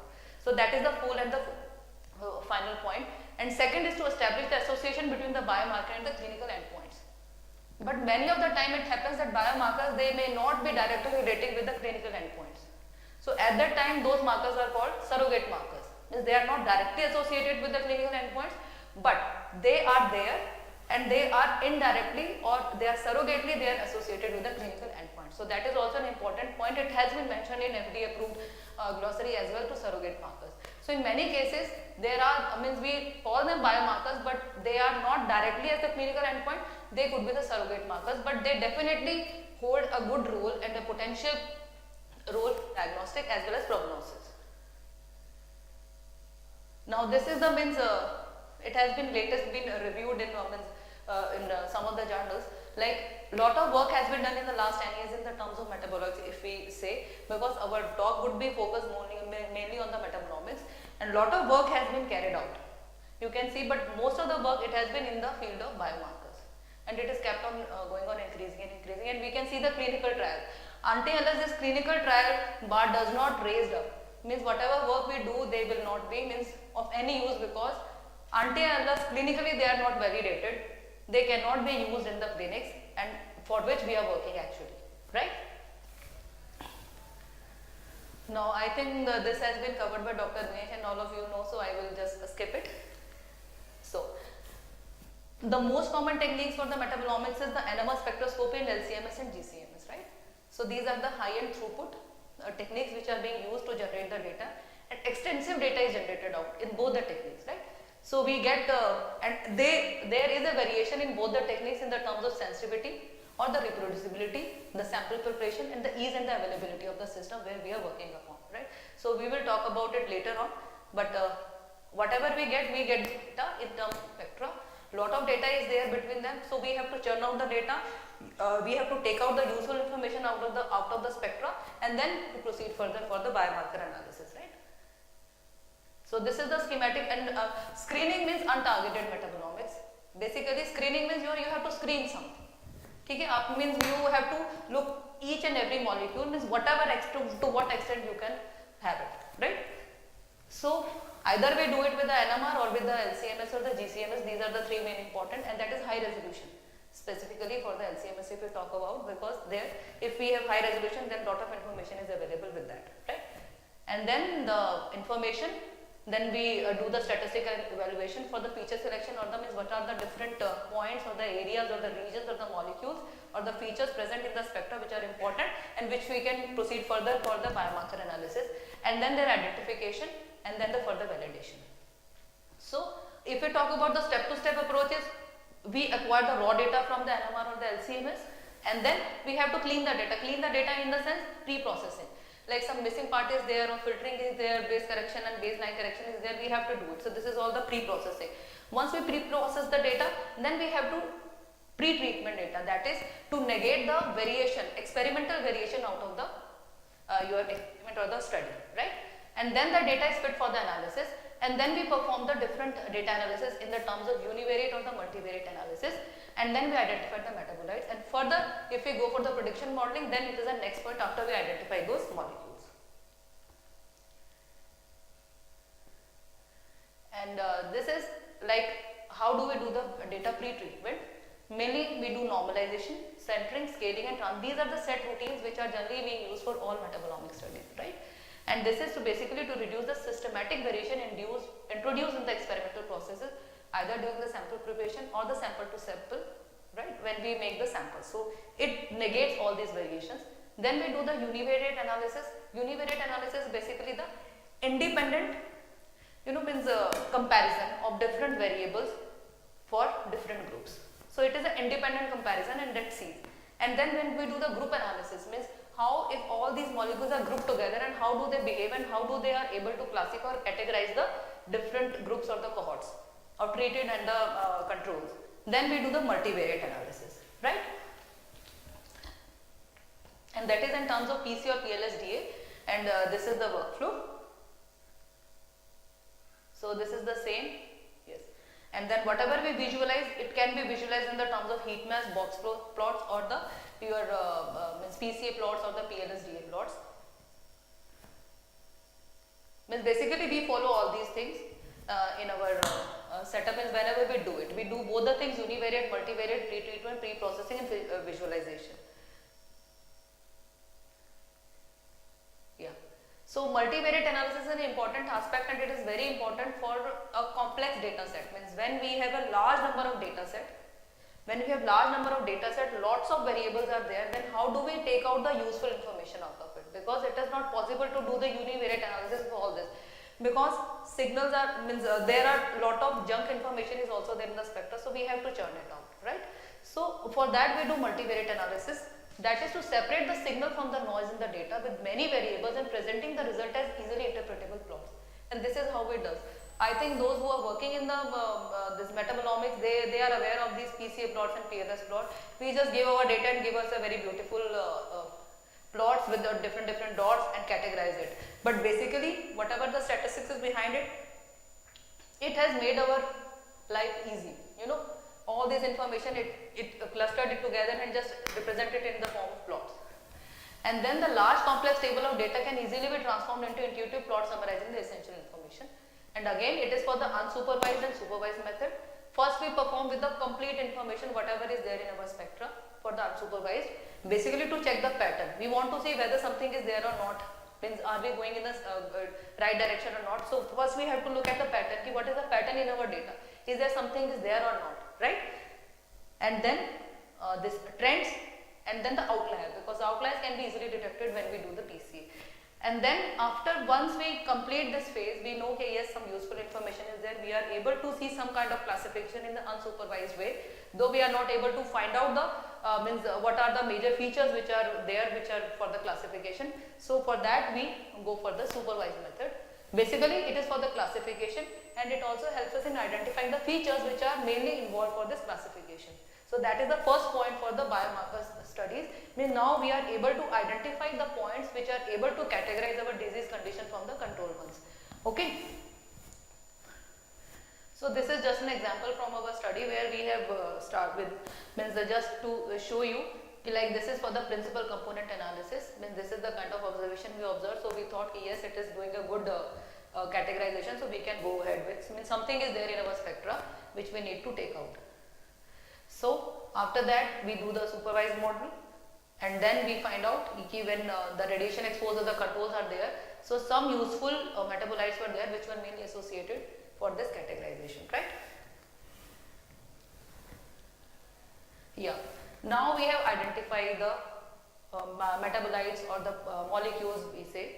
Now what is the criteria for the biomarker is to, they should have be specific and the sensitive. Whenever you talk to any clinician, they always talk about two things: what is the sensitivity and specificity of your method or of your molecule or of your biomarker, because without that they do not go ahead with it. So I am not saying with this sensitivity and specificity, but this is the method, we have to start with it. So if we are in experimental stage, we have to check our sensitivity and specificity of all those parameters which has come out from the multivariate analysis, right? So we do it with the help of ROC curve, which is the best way to observe sensitivity and specificity, and it is a statistically valid method for biomarker performance evaluation, and it is summarized in the form of area under the curve, right? Better the area under the curve means more good the sensitivity and specificity of that marker is. It could be for the single marker as well as for a panel of markers. So there are nowadays methods are there in the softwares which are available for the metabolomics data analysis, that you can do the univariate, that is with a single variable as a biomarker for checking their sensitivity and specificity, as well as the group of metabolites, means those who are coming out as important features, they can be clubbed together, and then we can see their sensitivity and specificity. And generally in case of metabolomics, it is a panel of markers which is useful as compared to single marker, because they are metabolites, and metabolites are means lot of metabolic activities keep on going in our body. Whatever happens, whether it happens in cancer or in a small disease state or in a stressful condition, some of them pathways would be common, right? But all would not be the common. So we have a panel of markers. There may be some molecules which are there in other diseases also, but the panel and their upregulation and downregulation, the pattern of those biomarkers, they may not be the same for all cases, right? So there are two things: panel of markers and their pattern, means whether they are upregulation and downregulation. The pattern which they make for a particular condition, they may not be the same for all disease states or the stressful conditions. So both the things should be taken into account. Now, this is how the metabolomics, means whatever technique you use, whether you use NMR or LCMS or GCMS, and then this is the complete workflow where that is how we do it, and we identify our biomolecules. But as we know, for biomarkers, it is important to have a complete screening. So how do we get a complete screening? So that means we have to use more than one technique. Suppose we have NMR, we have LCMS, we have GCMS, and we do the same samples and run it through all the three systems, right? So we definitely get some common observation or some common information, but some additional information would be there, which may have been lost in NMR, or the NMR information may have been lost in LCMS. So when we have a cluster of all those information together, so definitely our screening would be better, and the information which may be losing out, we may get that thing, right? So that is where we now, the focus is mainly on the integration of all the metabolomics technique or all the data from the samples. So first of all, there are, we know different techniques are there, all have their pros and cons. So first we look, okay, what are the different advantages and disadvantages for the different techniques and how they can be useful when we go ahead with the integrated thing. So there we have compared our GCMS, LCMS and NMR, because these are the three things which are mainly used for metabolomics. And mind it, this GCMS and LCMS both are with high resolution, that is either with the orbit wrap or with the QTOF, means QTOF, so that we can have a good screening, right? So as we talk about the sample preparation, definitely NMR is the winner because the minimum sample preparation. We can have our sample back, we can use it multiple times. But in that case, it is really in GCMS as well as LCMS, it is a little tedious. We have to be very particular for the sample preparation. Because a lot of information otherwise get lost, or you may not be getting the information which you want. So, but once it is optimized or standardized, then your life is easy. But it takes some time to prepare the samples, right? But if we talk about sensitivity, then definitely the MS part, it is the real winner because it can go up to picomoles. Means very small amount if it is there, then also it can be picked up. And quantitation, if we talk about quantitation, we need standards for GCMS as well as for LCMS, because without them we cannot quantify them, though we can easily quantitate by using quantitative NMR and NMR. And what are the specific advantages? Basically the sensitivity, and second is the lot of libraries are available for MS, for biomolecules, and huge number of biomolecule libraries are available online, freely access. Means we can have very good libraries for the lipids, very good libraries for the metabolites, which are freely available. And also the company which means the LCMS companies for the system which you are using, they also provide you a good library and they keep on updating it also. And you can also make your own library if you are interested in. And then, but in NMR, the specific advantage is the non-destructive, and second is the reproducibility. We know that lactate come at this particular peak, it will come at that peak only, it will not change. Whether your temperature changes, nothing, means it will remain the same. The reproducibility of the sample is the best part for the NMR, and the ease and no sample preparation, right? So, but disadvantage, every technique also has its own disadvantage, like complex sample preparation. Destructive means we cannot use that sample again. And like especially in case of GCMS, if we talk about, it is not suitable for heat labile and very high boiling point metabolite because they get evaporated, so they will not come out. But in case of LCMS, we talk about, there are a lot of ion suppression. Because of that, means you cannot get information from many molecules because their ionization does not happen, or it gets suppressed in the presence of other molecules. And then in NMR, the main thing is the low sensitivity and the peak overlapping. However, peak overlapping can be overcome by the different 2D sequences. We can use it and we can improve over this thing.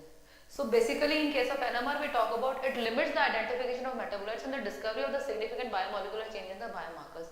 So that's why if we go for the integrated metabolomics, that is we have the information from the GCMS and the NMR and we club it together.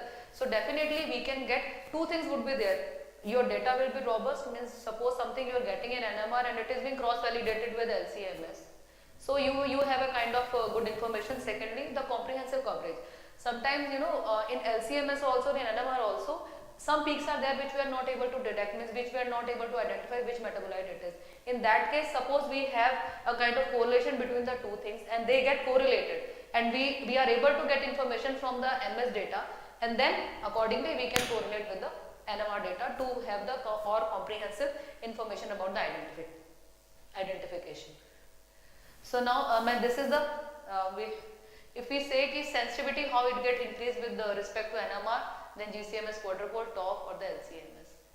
And they both, the NMR and MS, they are complementary. They are inherent complementary in nature because of their distinct strengths and weaknesses, which lead to different sets of metabolites that are uniquely detected by NMR and MS, and by combining them we can have a greater coverage of metabolome. And we can say that a lot of information, like in the last 10 years, like we can say like earlier NMR and MS both were more or less means the same number of publications were coming out, but as soon as means within the last 10 years, more and more information is available in MS as compared to NMR, and combined together they have they are slightly increasing but not that much. But now people are trying to convert, integrate the data to get more useful information. So how do we combine this NMR and MS approach for the metabolomics? So there are two ways by which we can have an integration. Either the hardware integration, we can have LC NMR, and they are there, earlier they used to have, Bruker has one LC SP NMR, where they are having the LC, SP, NMR and MS, right? So there is a combination of hardware. Secondly is their combined data analysis. So we can see both the things like hardware combination, what it is like. This is hyphenated LCMS NMR, There is a splitter is there. First the LC is being done and then the splitter is being applied. So what splitter does, the 10% of this will go into the MS and rest 90% will go for the NMR. So simultaneously you will have the analysis in NMR as well as MS for the same sample. So you have data from the same parallelly, right? But there are more of limitations because of the incompatibility of MS and NMR solvents. And because of those solvents, sometimes the ions get suppressed or we do not get this solvent suppression signals from the NMR. That's when they go for after post splitting. Then the long acquisition time for a sufficient NMR sensitivity, or the difficult to maintain the efficient solvent signal suppression, and the short duration of nuclear spin and NMR limit signal averaging and the compromised SNR. So it has not been very successful for combination of the hardware combination to have LC-SP NMR. So the next thing is for the combined data analysis. That is the option which is being nowadays used more commonly for integrated analysis. In this case, we have an independent information from all those techniques, right? We get our data like from GC, let's say UPLC, TOF-MS and then NMR. We get all this information, right? Then we integrate the respective data set using common chemometric software analysis at following different levels. Either we do the cross comparison, we compare the data for all 3 or 4 observations which we have observed from the different platforms. We try to correlate them, or we do the multi-block integration for developing the new models. New models means the prediction model for the development of biomarkers, because modeling is more important for development of markers. So in that case, they integrate the data, take the important information from all this as a block and then do the multi-block analysis, not the direct analysis. Now if we talk about the cross comparison of NMR and MS data, we have parallelly independently used acquired NMR and MS information, and then which increases the metabolic coverage. We can see, I will explain this Venn diagram. Then a deeper understanding of the biological processes, and more importantly, once you have a whole spectrum of the metabolic information, you can get a very good information about the metabolic pathways, right? And then their interrelationship, right? So that is, it really helps in the understanding the biological processes through metabolic pathways. So there, if we talk about in this case, there they have the information from 4 different techniques: NMR, FIAMS, GCMS and LCHRMS. And you can see some of them, like only 2 are there which are common in all 4. But otherwise some of them are having, some of them are overlapping and some are unique in each and every platform. So that is why the complete information is there. You can have some common, that is they are good enough if they are there in all. But the useful information from all platforms, they all together if combined, so you can have a wider coverage of metabolites, right? And this is what it has been seen in this picture. Now, so this is the cross comparison and your broadening of your coverage of the metabolites. Second point is the correlation of NMR and MS data set. Means why do we do it? Why should we do it? Why do we correlate it? Because it will give you a kind of confidence. Yes, you have given, means if something is common between the 2 techniques and they are correlating, that means they are very good potential markers for whatever thing you are doing. Second, they also help in identification of some of the features if they are correlating, and one of them we are able to identify them in MS but not in NMR, but then it can help us in the identification. So there we correlate the signal from the NMR chemical shift positions and the LC-MS N by Z signal intensities of the same features to help biomarker discovery and achieve a deeper understanding of the biological alteration due to specific drug treatment of the diseases. In this case, this basically graph or show means there are 2 means they have compared with the chemical shift position of the NMR, means correlated with the M by Z, and they calculated the Pearson correlation coefficient.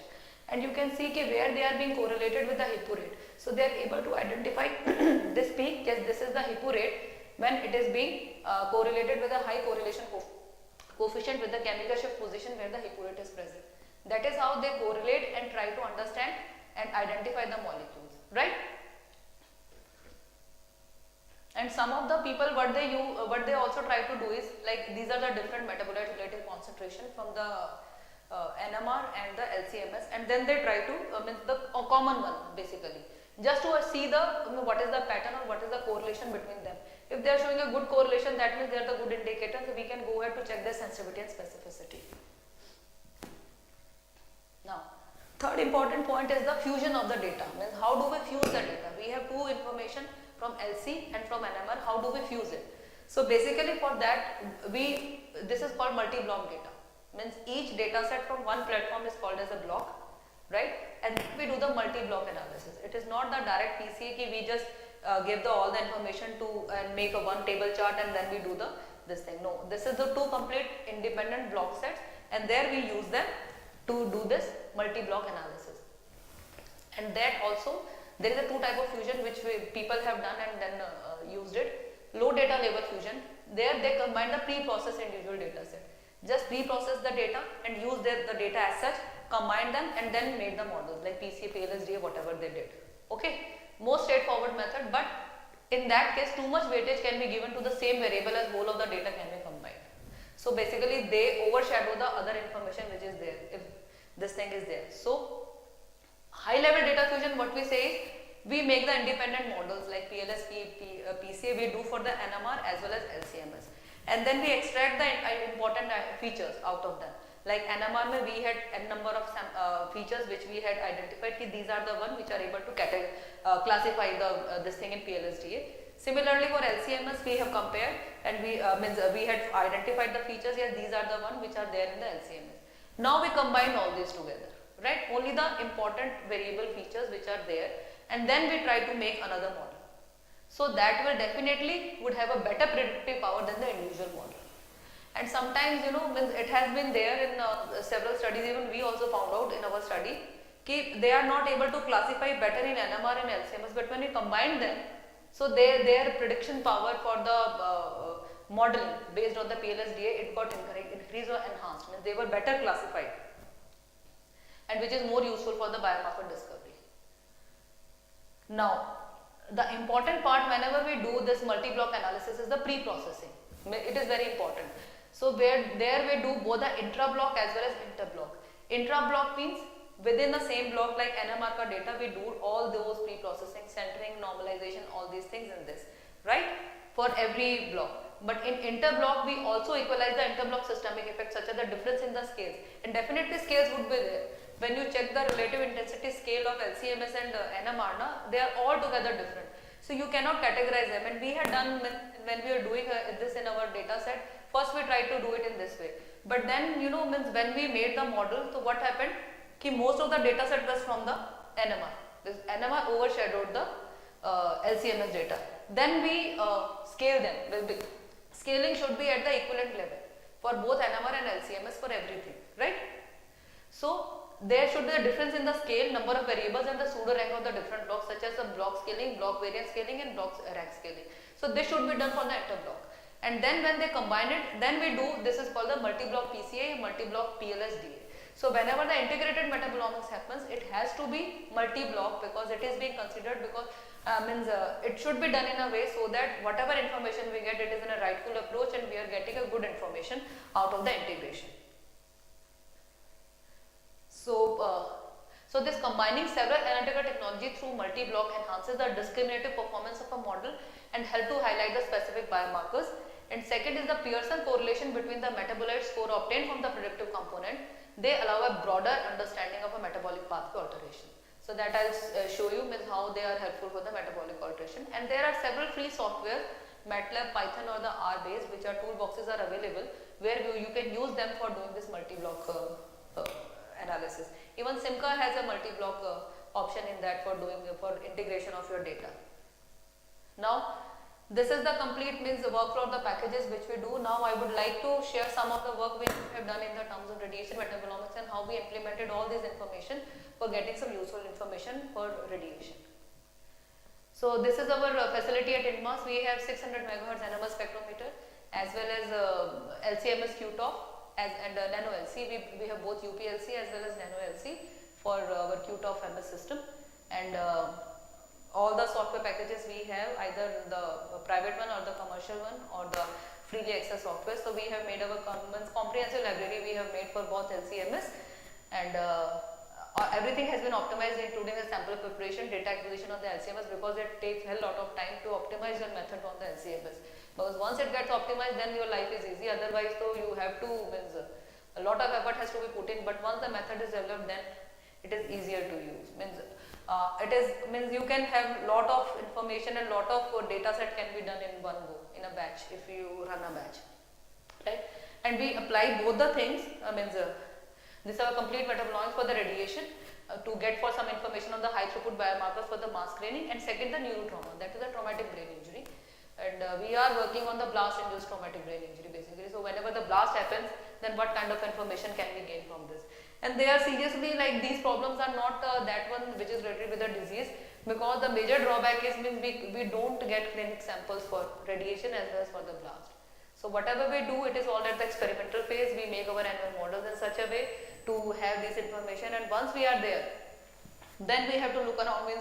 We need to scale it up to the human setups, because like if we talk about radiation, we may get some patients from the radiation therapy, those who undergo radiation for the cancer patient, but their comorbidities are there, so they are not ideally the good ones to understand and to validate our radiation markers. So that is the major bottleneck for all these situations, and globally it is there, and people are trying to do it at the NHP level also, and then to scale up with a mathematical expression or the mathematical model to upgrade it from the animal to the human subjects. And we are basically working on the whole body radiation exposures. Whenever the blast happens, like the nuclear bomb explosion happens, or the major part is your this nuclear reactor accidents, because they are we are very prone if we are having the nuclear reactors, that it could be a possibility. So that is basically our management or the awareness and our preparation for all these conditions, because they are not happened in routine.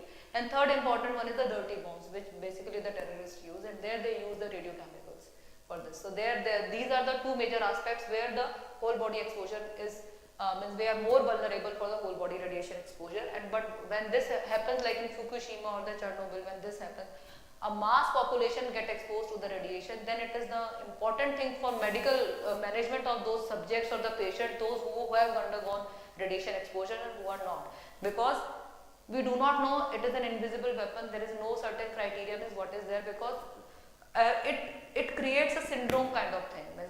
A pattern of different features are there, and it may not be there in all subjects. So it is not a particular one thing where we are tapping upon, because mechanism is the same: free radical generation, then oxidative stress, DNA damage, and all these things. But to what extent is this there, it depends upon your radiation exposure, right? So biggest challenge in this case is your medical management. So whenever this happens, the gold standard technique which is there is the cytogenetic based dicentric assays, basically the chromosomal aberrations. It is the major effect of the radiation on the DNA, right? So that leads to the chromosomal aberration in the form of dicentric. That is the gold standard. But it is very time consuming, very skillful, it takes around 3 to 4 days to get the results of that particular thing, whether a person has been exposed to radiation or not, and to confirm it which dose has been exposed. So to cater the radiation emergency, it is not an ideal situation to use the cytogenetic based gold standard technique. So that is why around the globe people are trying to get some information in the terms of markers, either from the proteins or from the miRNA or from the metabolites, to get some useful information for the emergency situations for the mass population screening. So that is the high throughput screening for the early trial. That is the first level of screening, where we can just identify ki yes, these are the people who are exposed to the radiation, and then estimation is the secondary thing, but first we have to screen them. So that is how the people are working, and we are when the radiation metabolomics, it basically bridges the gap, like when whole population is exposed, then we just need to do a triage to identify the irradiated ones, so first level of screening, and then the confirmation screening can be done later by the cytogenetic analysis. But we know ki yes, by this we can at least categorize them. So we have done lot of work starting with the animal experiments for the different radiation doses we give it to the animals, and then do the NMR spectroscopy and find out the changes, whether some changes are associated with the radiation exposure or not. And we found some good leads in that, means we were able to categorize them for the different doses of radiation, low dose to high dose, and we also found some dose and time dependent changes, and maximum changes observed was at 24 hours. So we started our work at a larger scale to check the reproducibility. What is the reproducibility of our whatever the observation we observed in our earlier studies, then the accuracy, sensitivity, specificity in the prediction modeling. So we started with our work with a large range, means extended range of this thing, radiation doses. Like very low dose 0.2 to 10 gray. 10 gray is a lethal dose, like 7.5 and 10 is a lethal dose. But we take the whole spectrum of the radiation, did animal exposed to the different this thing, and we calculate their urine and the, it's not working I suppose.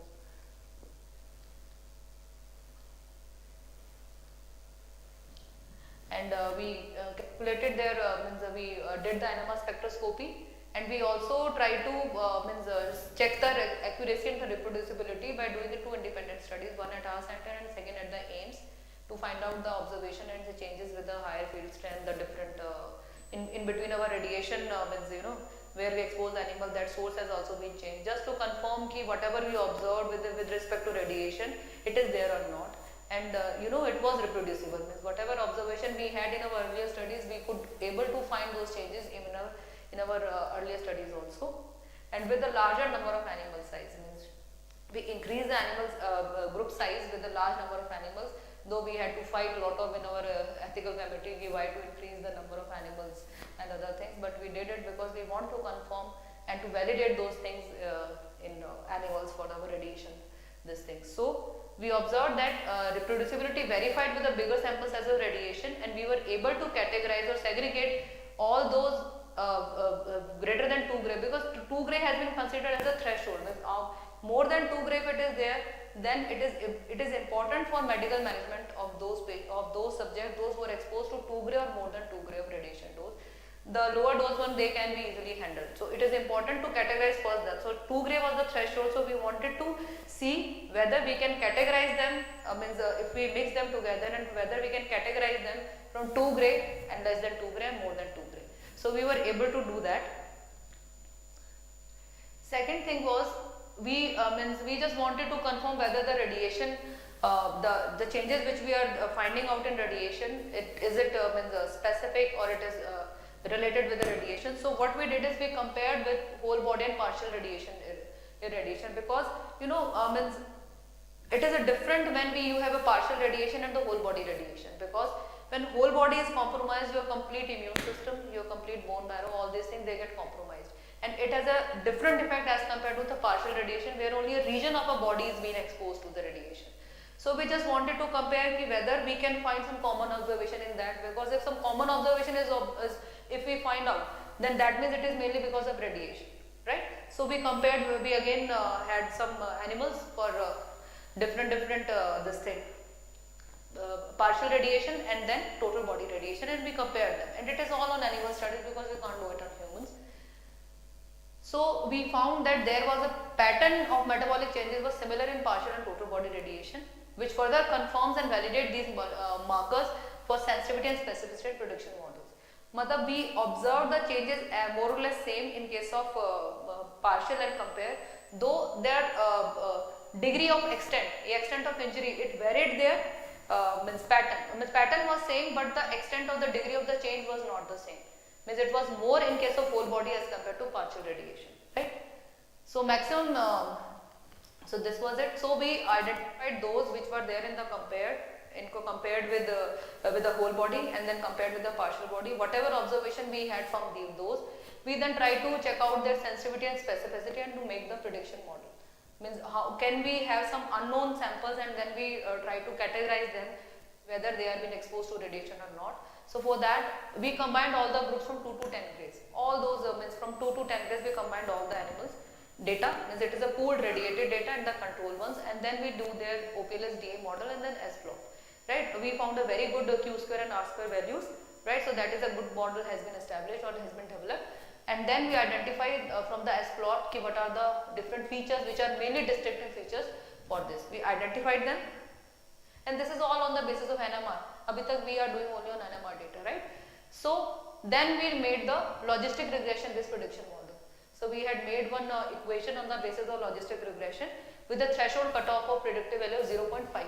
So whatever observation in the unknown area for the taurine, citrate and alpha ketoglutarate, was there, and their cutoff comes out to be greater than 0.55, that means it is radiated one, and if it is less than 0.55, it is control one. So accordingly, the probabilistic map and the ROC curve was generated on the basis of this model, and then the cross-validated further with the internal cross-validation was done, and it was observed that model was able to classify radiation exposure to gray with an accuracy of 94%. You can see those arrows, like 2 or 3 were there which were in the wrong groups. If we look out in the probabilistic map, no, then the arrows are there. So that shows ki, the accuracy of classification was around 94%. So that shows a kind of proof of concept. Like yes, it can be used as a proof of concept for the screening of the radiation exposure. Then we try to see it in the NHP samples. We because some other activities was also going on in our center for the radiation countermeasures for the making of radiation protectors. So for during those studies we also try to do, but it was not on a large number of sample size, because animals on the NHP, non-human primate, it is difficult to get the clearance and all that. So I was able to do it only on 2 or 3 subjects, monkeys. So there also we showed some of the similar trend, but others was there which we had seen in our LCMS also. So which further affirms the usefulness of metabolic markers across the species. And second thing for metabolites is, like across the species they remain the same. So that is also an important thing during for biomarker discovery related with the metabolomics. And yeah. Then we also try to look for this low dose. Low dose means less than 1 gray. Are we able to see any differences, or are we able to categorize them, or are we able to identify them? So when we, for that we did the information from both NMR and LCMS data, and we observed that low groups were segregated from the controls, but not overlapping was there in the NMR data. Means NMR data was not good enough to differentiate the low dose group data. Means within the group there was no difference. But when we did it with the LCMS, it was given a good, it gave a good classification or a good categorization of different groups. So that shows that combined approach might be useful for the low dose segregation, and that may give some useful information, right? So recently what we have done is, we have tried to integrate the chemometric approach, basically to combining the data from the NMR and LCMS, again from the animal model, again on the animal model for the lethal and sublethal dose on the radiation itself, and then we do the HPLC, LCMS and then the NMR. We combined them and did their multi-block OPLSDA and extracted the information, make the correlation networking maps, what useful information does it give, in addition to the pathway analysis and the in silico enrichment analysis with the gene as well.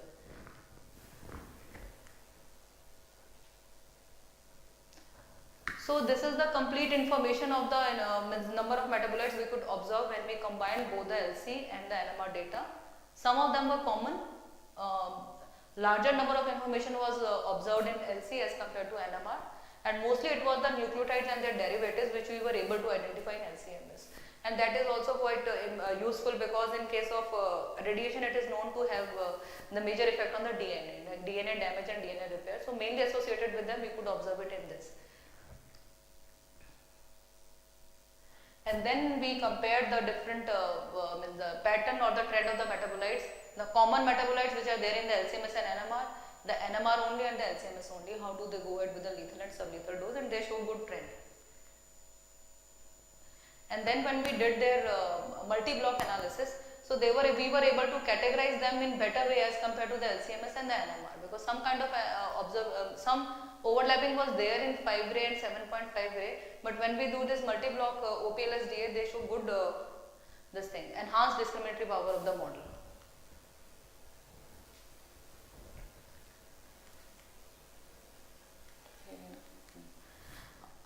Another useful information which we could observe from this is since we get large number of metabolites which were identified on the basis of their integration, then we try to correlate them, because correlation gives you information to identify a pattern, which are the ones when one get increased, other one how does it behave, and do they have any kind of relation with them, or which can be useful for identifying the pathways. So we found a good correlation network between the different metabolites observed from both the NMR and LCMS, in both sublethal and lethal doses, and that shows it also helps us in identifying major radiation-induced physiological changes, including the DNA damage. And then when we did the pathway analysis, the combined data when we had, so that showed large number of metabolic pathways which get altered or disturbed compared to NMR and LCMS. And also more number of pathways than individual analysis, and additionally enhanced log P value, that is more number of hits per pathway. Because you know there are different pathways which we identify those were significant. There are different hits for the different metabolites which are there in that particular pathway. If we have more number of hits or the more number of metabolites in that further affirms or give you a good information about the means yeah, this is the pathway which is being disturbed. And then we try to do it with the in silico networking of metabolites with proteins and the genes. Basically multi-omics enriched analysis, we also do that. I think that image has been changed. Basically that is not the right image. We try to do it with the in silico, that is the data which is already there, means the inbuilt data for the protein and the gene which is available, and we interacted our metabolic data with them and do their interaction studies to identify the information out of it, means which are the genes or the proteins which are there, how do they are associated with it. Okay? So on the basis of that, clear clusters are formed. Actually the image is not there, wrong image was selected. So in that case we identified on the basis of the gene ontology and the KEGG pathways, we were able to have some kind of multi-omics analysis in silico. That is not the data from the same from our data set, but it was for the inbuilt data set which is already available, and it was done through the omicsnet, and it is freely available at Metaboralis, where we can do these all kind of studies to have a good interaction between those. And that shows that EGFR is the most exhaustive pathway with the maximum number of hits, and we know that it should be there because it is mainly associated with the cell differentiation and DNA damage and DNA repair. It is mainly associated with the EGFR. Now basically this is the conclusion from our data set, from our radiation studies. Means we found that through MB-OPPLS, taurine, creatine, citrate and 2-oxoglutarate were found to be the dose independent markers, which further support and validate our earlier finding as potential radiation injury. And out of these 2-3, they are the one which we had earlier done for the prediction model, as well as some of the studies independent from the other part of the world where they have done. They are overlapping with them also. So they are the good indicators or the good biomarkers for the radiation exposure, at least for the screening. And then major advantage of using the two detection technique along with the integrated analysis for better detection and comprehensive understanding of disturbed metabolites and biological pathways. And it is a growing trend that will greatly benefit the quality and accuracy of the metabolomics data. And when to move further is basically, you know, metabolomics hold great potential in biomarker discovery, but still uncertainty is there for their specificity, because everywhere it has been questioned for the specificity. So if we go for some kind of multi-omics analysis, there we can have that information on the specificity also. Like suppose an independent study for the same treatment or the same disease has been done on the genomics or the proteomics, and they are correlating well with our metabolites. So they, in terms of, means we cannot say it directly, but surrogate markers they are there for those activities. And second, where I find means there is a useful information we can get if we are able to find out, that is the NMR spectroscopy in lipidomics. So any group who works on metabolomics or the lipidomics, and NMR definitely have a scope, though it is not being used much for the lipids, but nowadays it is coming up in a very good way to identify the lipidomics also. So we would be happy to read with them for our studies if any of you people are working on the lipidomics and using NMR. Dr. Dinesh. So this is all which I have to share with you. Thank you.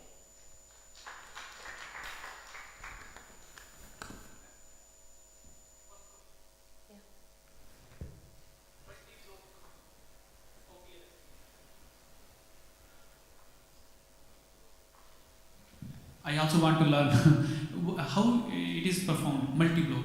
Multi-block was performance, we have done it with the SIMCA. SIMCA. Yeah, but SIMCA what is the input? Means whatever the CSV file we have generated from that. Yeah, they have different blocks. You know, you have to define your block. NMR ka data ho gaya, so you give it as a block. One block is NMR data. Yeah, Then NMR second. data. Second block is your LCMS data or any other data which you want Okay. to Clinical data could be. that I don't know means Okay. but you can do it. But multi-block is basically to integrate any two data.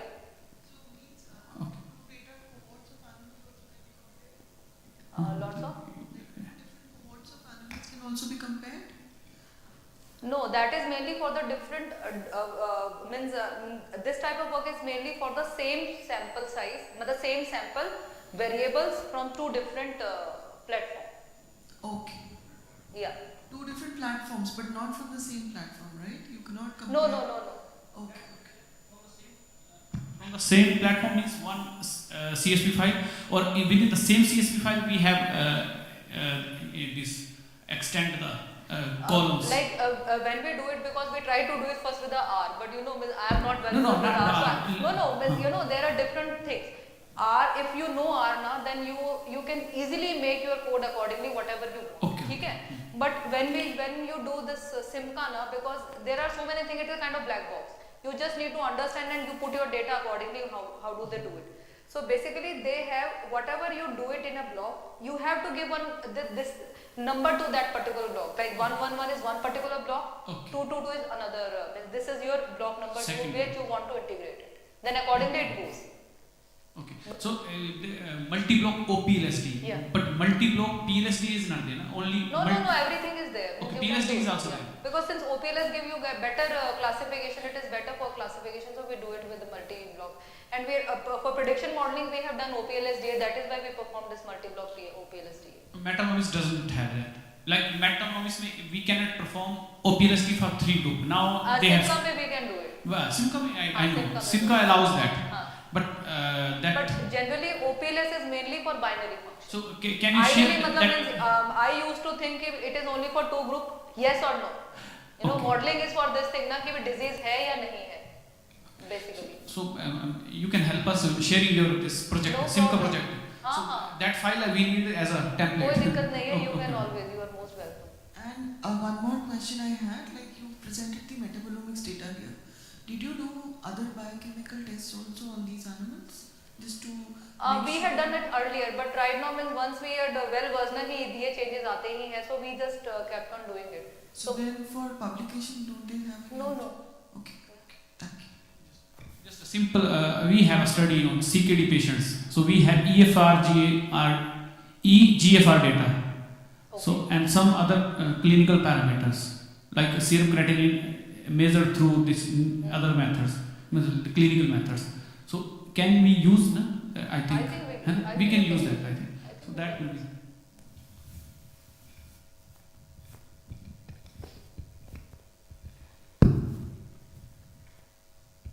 Hello, ma'am. Ma'am, I have a question that, like Dinesh sir had a serum as a sample. So you're giving radiation to rats. Yeah.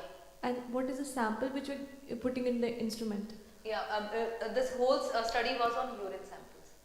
Okay, urine. Yeah, we collected the urine from the rats and the mice, and then we did the study.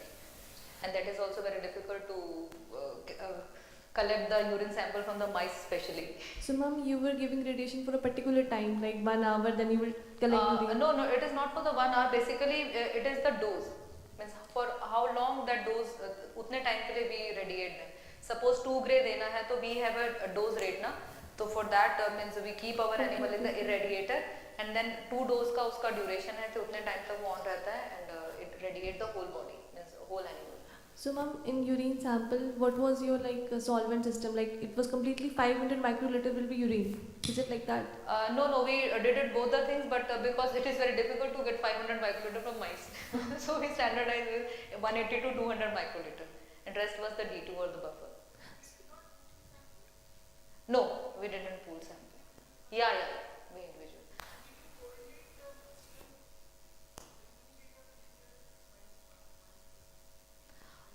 We are in, because now we have, means I couldn't show my next work, means that on the serum basically, and for that we did for the serum, that was the multi-omics. We did transcriptomics as well as the metabolomics for that. And then we try to correlate and take out the information, and then maybe it is good if we correlate them with the urine as well. Ma'am, human urine will also have some metabolites, and rat urine will also metabolites. So did you compare both the We had metabolomics? compared, we had done a lot of work on human subjects also, jinka we use those who undergo the radiation therapy patient. So we were trying to find out if something comes out which is common to these things. But unfortunately we found not in the all cohort in the 2-3 patients, because you know chemotherapy is there, Yes, they are ma'am. already comorbid. Mm. So a lot of issues are there in metabolomic means I was not able to find out the kind of information which we wanted from them. So that means we couldn't get this. But the things are the same. It's spectrum and there are not much difference, Okay. except few metabolites. But spectra is same. Okay, ma'am. Thank you, ma'am. Yeah.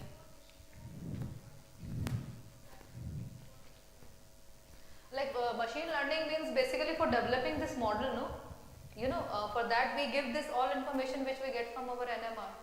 So it will be what kind of data, like it will be a binary or something like that you're That planning? depends upon with what we are looking for. Like for making the prediction model, na, for that it is a binary data. That is why I told na, ki all the radiation groups were pooled in a group. So it is a complete pooled radiated group, means information, and then the control one. So 0 or 1, like binary. Okay, so for selecting the algorithm, we have to check which one works better. Like that, we have to like. Means we tried many which were available in that software, like random forest was there, Palins DA was there, and then the logistic regression was there. So we did it with with logistic regression. Ma'am, are you using particular software for doing this machine learning algorithm?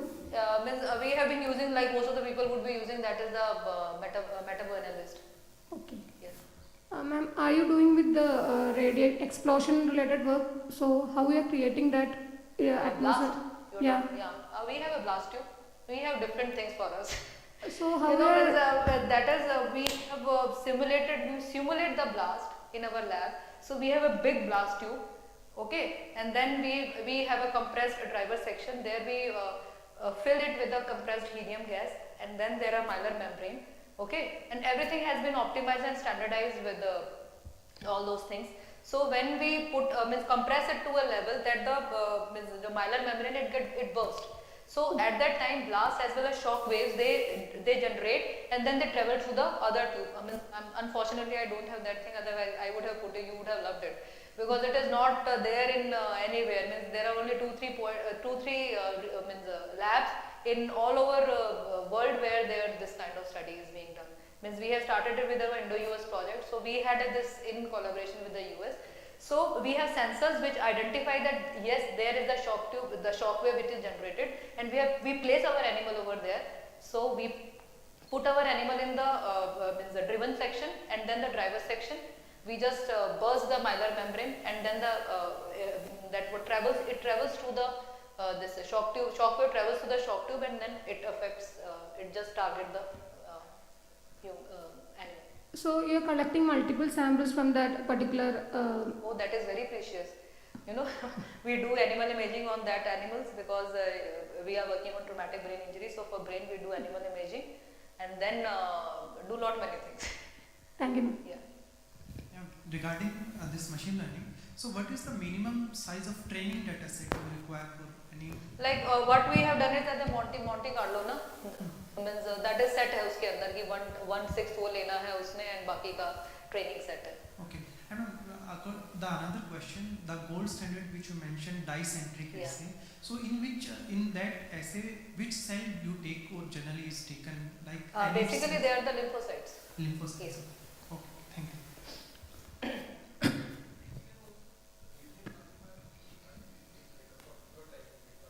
Sir, we can try that. Yeah. Yeah.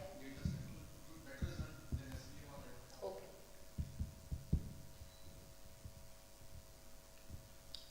Hello. Here. I have a couple of questions. So, whatever you shown creatinine and taurine, it is in up or down? On which state? Oh, they were raised. They're raised. Taurine is a good marker for radiation. That is means I can just looking at the spectra, I can see and say this is the exposure by NMR spectra. Coming to the point, these 3 biomarkers already well explored, elaborated in the trauma. So how can you differentiate military or in trauma conditions they are showing or That is the radiation? main problem with every biomarker associated with the metaverse. This is what I am saying. No?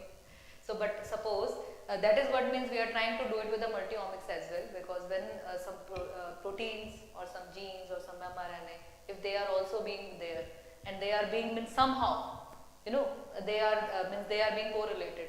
So definitely they are there with the radiation, and you just look at the situation, and they are just screening markers, है ना? You have lot number of people, and everyone is scared of कि मुझे तो नहीं लगी radiation. So you just need to screen them. If these three are there, you just go and check for your cytogenetic analysis. If it is not there, that is okay. ठीक है ना? Animal studies is pure, so we can directly say. So coming to the military, so even they have own complications. Yeah. So how can you differentiate on that?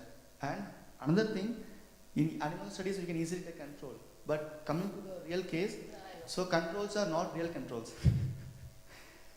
No, for that means we are basically not me, but one of my colleagues. She is trying to means what she is working now is she is working already on that to make a baseline for the human at least urine samples on the different controls, ethnicity, diet, and all that. So it is a regular thing in our lab to make a baseline data for that. So at least we know that this is the baseline for our urine samples for the human subjects if it is there. And so in metabolomics we are studying on the cohort basis.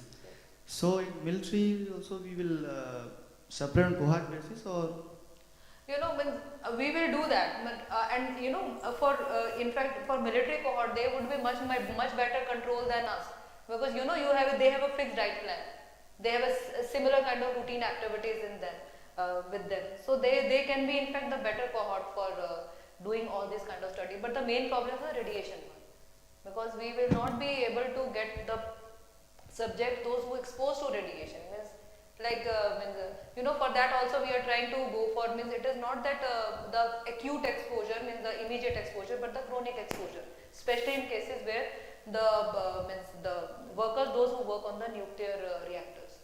So they are definitely, and plus point is that they are having that what we say is radiation dosimetry they have, the physical dosimeter. So they keep on checking how much dose they have annually or the monthly. So they have all these records. So what we are now trying to do is whatever observation we are observing, whether they can be seen in those or not, like the chronic exposure, because they can give you some kind of hint for human subjects.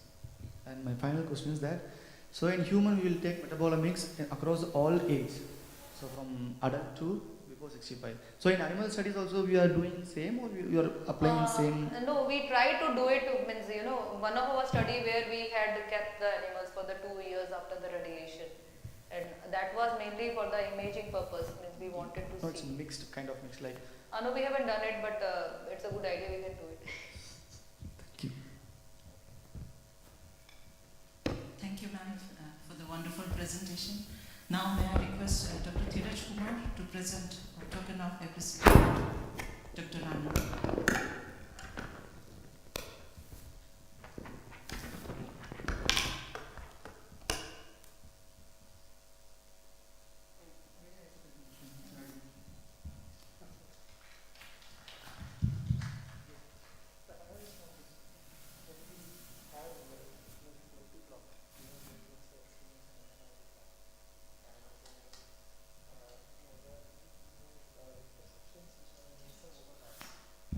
There are some overlaps between NMR and LC data. So what you identify from NMR, you also identify from LCMS. So when you do multi-block, so those which are being identified through both the techniques, so do you take one only from those, or you take both? From both the sides. And if let's say they are not really showing exactly same pattern between these two, does that happen? We had checked it. There was one slide where we You showed some, but I thought, like out of let's say 20, is there anyone which shows? I can share my paper with you. No, I'm just trying to understand. We had taken all those more significantly identified from. And those follow the same pattern between LC and NMR. Then we know. Okay. That's good. Thank you. Very nice.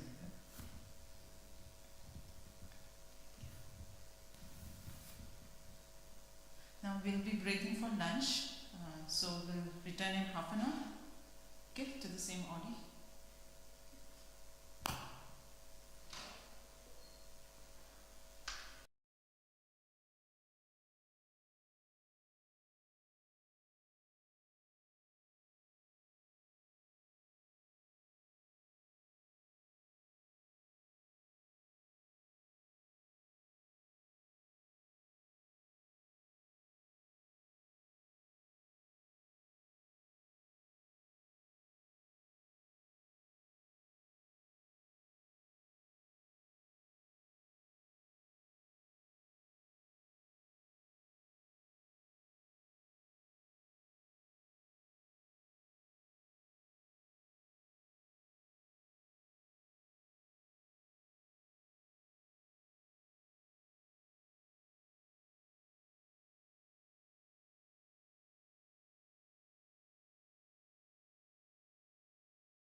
Good afternoon, everyone. Welcome back. Now we are switching over to the practical session. We have our expert here, NMR expert, Dr. Bhawani Shankar Joshi. He will be taking over in the afternoon. First, he will be giving a talk and followed by practical. Okay? So afternoon session, you will be with him. So Dr. Bhawani Joshi is an application scientist and senior sales manager at Bruker India Scientific Private Limited. He has almost 20 years of experience with Bruker in the field of NMR. I request Dr. Joshi to kindly take the floor. Thank you, madam.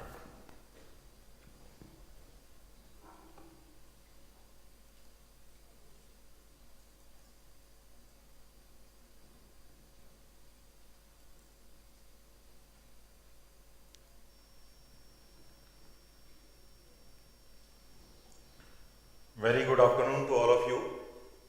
My name is B.S. Joshi. I am working as an application scientist and senior sales manager in Bruker India.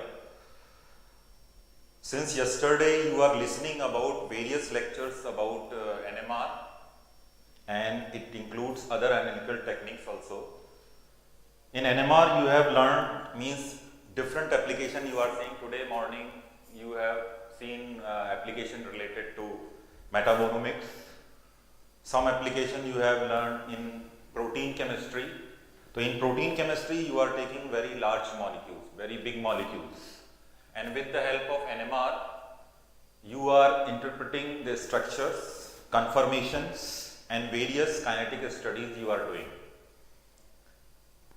But today I am focusing on small molecules. For small molecule analysis you are using NMR, and in NMR we are using various type of different techniques. I mean there are various type of NMR experiments are available. So today I will explain you during lab visit also, because we will perform some basic one-dimensional and two-dimensional NMR experiments. Since this is an interactive session, so you can ask question at any time if you have any questions. So till now I am telling you the main focus of NMR is structural determination. You know very well you have a chemical substance which contains various type of atoms. Now all atoms are interconnecting with each other in a specific manner or in terms of spatial arrangement. So for that you are using various analytical techniques. But in the NMR, whatever sample you are using, the same sample you can recover back after analysis.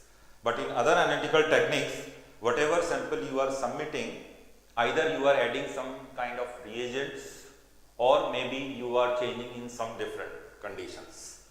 Then it is very difficult to recover it back. The next advantage of NMR is chemical identification. The third advantage is polymer characterization. Polymer basically it's a big molecule just like a protein, but it is not like protein. It's a combination of different small units, like small units called monomers. NMR can also use in drug development. For example, if you are synthesizing any molecule in your chemistry lab and if you want to know what is the structure, then you can modify and then the same drug you can take for animal studies, and then from the animal you can extract serum, you can extract blood plasma. With the help of various substances you can see how this drug is interacting, how it is affecting the human system or animal system.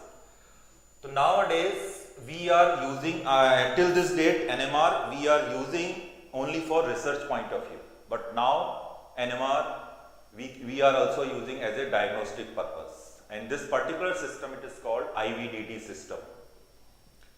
The other advantage of NMR is metabolomic. This you have already learned in different lectures. The common users are different chemical companies, pharmaceutical companies, petrochemical industries, polymer industries, university institutions and hospitals. The main focus of this NMR is solution structure of the molecules. Like you have a sample, prepare a solution and insert in NMR magnet, which we will show you later on. The other advantage is molecular dynamics. Like for example, if you have a sample, you just prepare a sample, you just insert in NMR magnet with respect to some kind of titration studies, with respect to some kind of temperature dependent studies, how this molecule is behaving inside the solution. This also you can this part also you can study with the help of NMR. Protein folding, anyhow you have learned it. Ionization state also you can measure with the help of NMR. Weak intermolecular interaction is also you can, like protein ligand interaction studies also you can understand. Hydrogen bonding, like in case of small peptide molecules. Peptide molecules are, various peptide molecules are linked either with the help of intermolecular hydrogen bonding or intramolecular hydrogen bonding. So with the help of intermolecular hydrogen bonding, if you will increase the temperature, then you will see how this chemical shift is moving towards high field side. So based on this chemical shift variation, we can understand whether it is intermolecular hydrogen bonding or it's intramolecular hydrogen bonding. The next advantage is drug screening and design, native membrane protein studies. In solid state, you can take it. So I will explain you how you are preparing samples. Then metabolite analysis, chemical analysis, and in some cases material sciences. So till now you have seen that NMR you can use in different industries. Foodomics, it means ultimate analysis is metabolites. Metabolites basically they are all small molecules, and most of the metabolites are well known. Just to find out the pattern of these metabolites, if you are checking like a plasma sample, so you are not assigning individual metabolite, you are taking all together, and then you will get a pattern. And if you will take large number of sample, then you will get a set of this pattern, and based on that you can give your hypothesis how this pattern is working with respect to like a control system and with respect to some kind of disease system. The next advantage is now in forensic science also. In forensic science also nowadays NMR is using vigorously, like especially for analysis of illegal drugs. Like during the traveling time, they are taking illegal drugs, but with the help of this blood sample or through urine sample, they can analyze. And in some times, if they are carrying some samples, so they have a special probes, based on that they can analyze the sample. So hospitals, I have already told you, so means there are a lot of utilization. So now it means I can say NMR is not limited only in in a simple chemistry lab.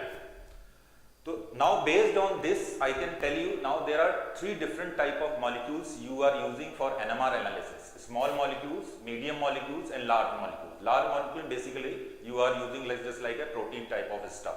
In medium molecule, I can say small peptide molecules or intermediate molecules, just like those have molecular weight more than 1000. And these are the small molecules. And all three different type of molecules you can take either in the form of solution state. It depends whether you can prepare sample in the form of solution state or not. Then the next condition is semi-solid. Like some samples you can take only gel conditions, like a glue type of sample. So this type of sample you cannot prepare in solution state. So this sample you can take directly for NMR study. And in solid state you can take sample in powder condition. It means you can crush the samples, prepare a powder, and then the same sample you can take for NMR studies. Now the next part is, if you have a molecule, then now next target is whether, like suppose if you want to know that in this molecule there are various kind of atoms are available. Now but the question is whether all atoms are NMR active or not. For that the important parameter is atomic number and mass number. If you can take any isotope of that particular atom, if both numbers are even, this particular isotope is NMR inactive. So it means this particular isotope you cannot take for NMR studies, but other isotopes you can take for NMR studies. For example, carbon have two different isotopes, 6C12 and 6C13. This 6C12 both are even, therefore this particular isotope is NMR inactive, but 6C13 is NMR active. In the next slide, these are the next some examples of different isotopes which are NMR active. In this table you can see there is one important parameter is spin quantum number. If spin quantum number is half, this particular isotope will give very simple NMR spectrum. The next column will give you a natural abundance. So in this table you will see proton have largely abundant in the nature. Therefore, if you will run proton, therefore for all kind of sample you are collecting proton in NMR spectrum first, because it is easily available, it can run easily, and within 1 or 2 minutes, maximum 15 to 20 minutes, you can get nice proton NMR experiment. But if you will switch over to C13, you see this is also a spin quantum number half, but the natural abundance is very less. It means if you will record carbon NMR experiment, then it will take long time to acquire a good signal to noise ratio. So this is the beauty of this NMR. If you know each and everything, then you can define your experiment nicely. So these are some examples. Now, based on the type of sample, like for simple, if you see the NMR spectrum of the simple molecule, you see all signals are well separated.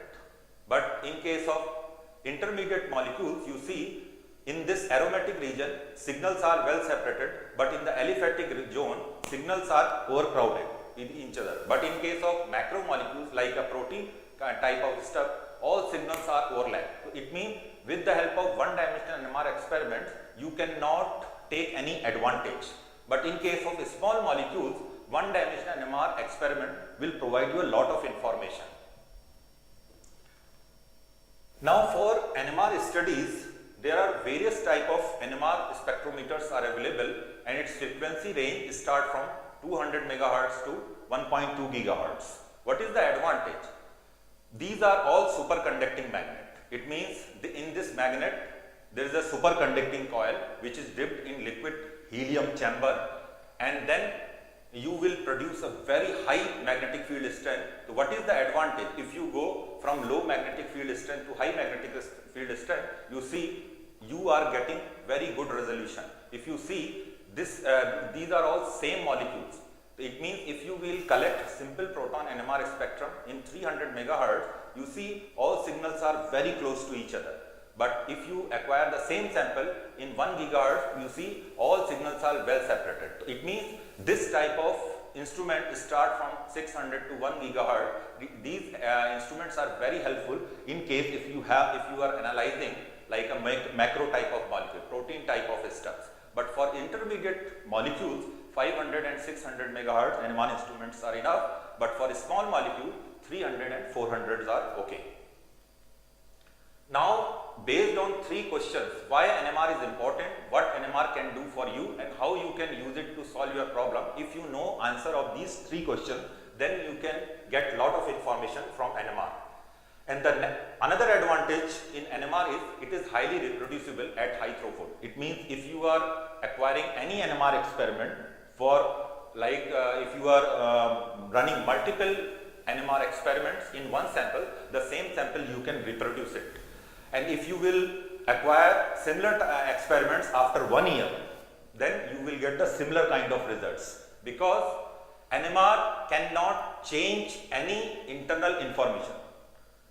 The next advantage is your sample basically it's a non-destructive, you can recover back easily, and with the help of NMR you can do quantitations also. And for NMR analysis you are not adding any external reagent. Now this NMR basically it was developed, first observation was in 1938 by Professor Rabi, and Gorter he almost discovered, but later on the actual phenomena was observed by Felix Bloch and E.M. Purcell in 1944, and later on they have got Nobel Prize in 1952.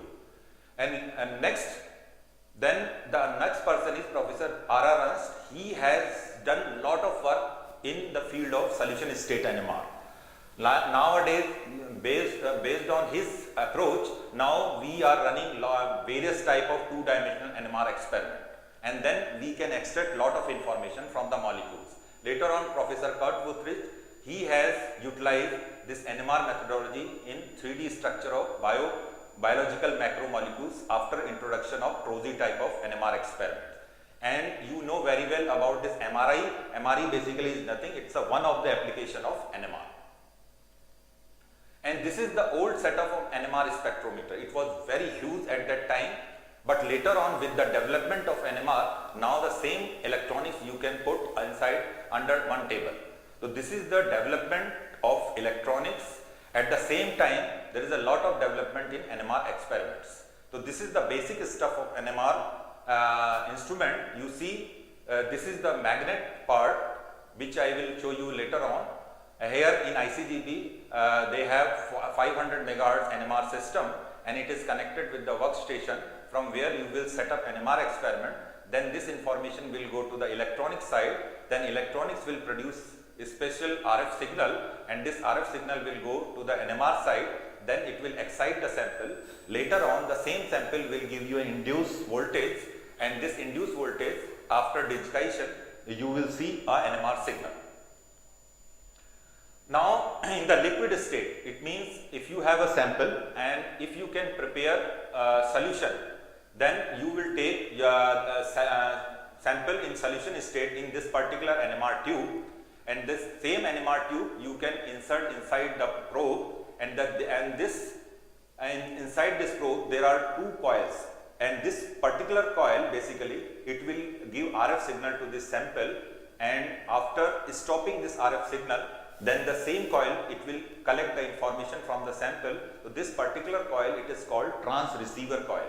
It means this coil, it is exciting the sample and then it is receiving the signal. So then you are seeing the spectra. And in the next example, if you have a sample in gel condition, in glue type of sample, then this particular sample you cannot take in this particular NMR tube, because you cannot insert this sample easily inside this NMR tube. But for this, we have a special kind of rotors. It is a small, very small rotor. It's a 4 mm diameter only.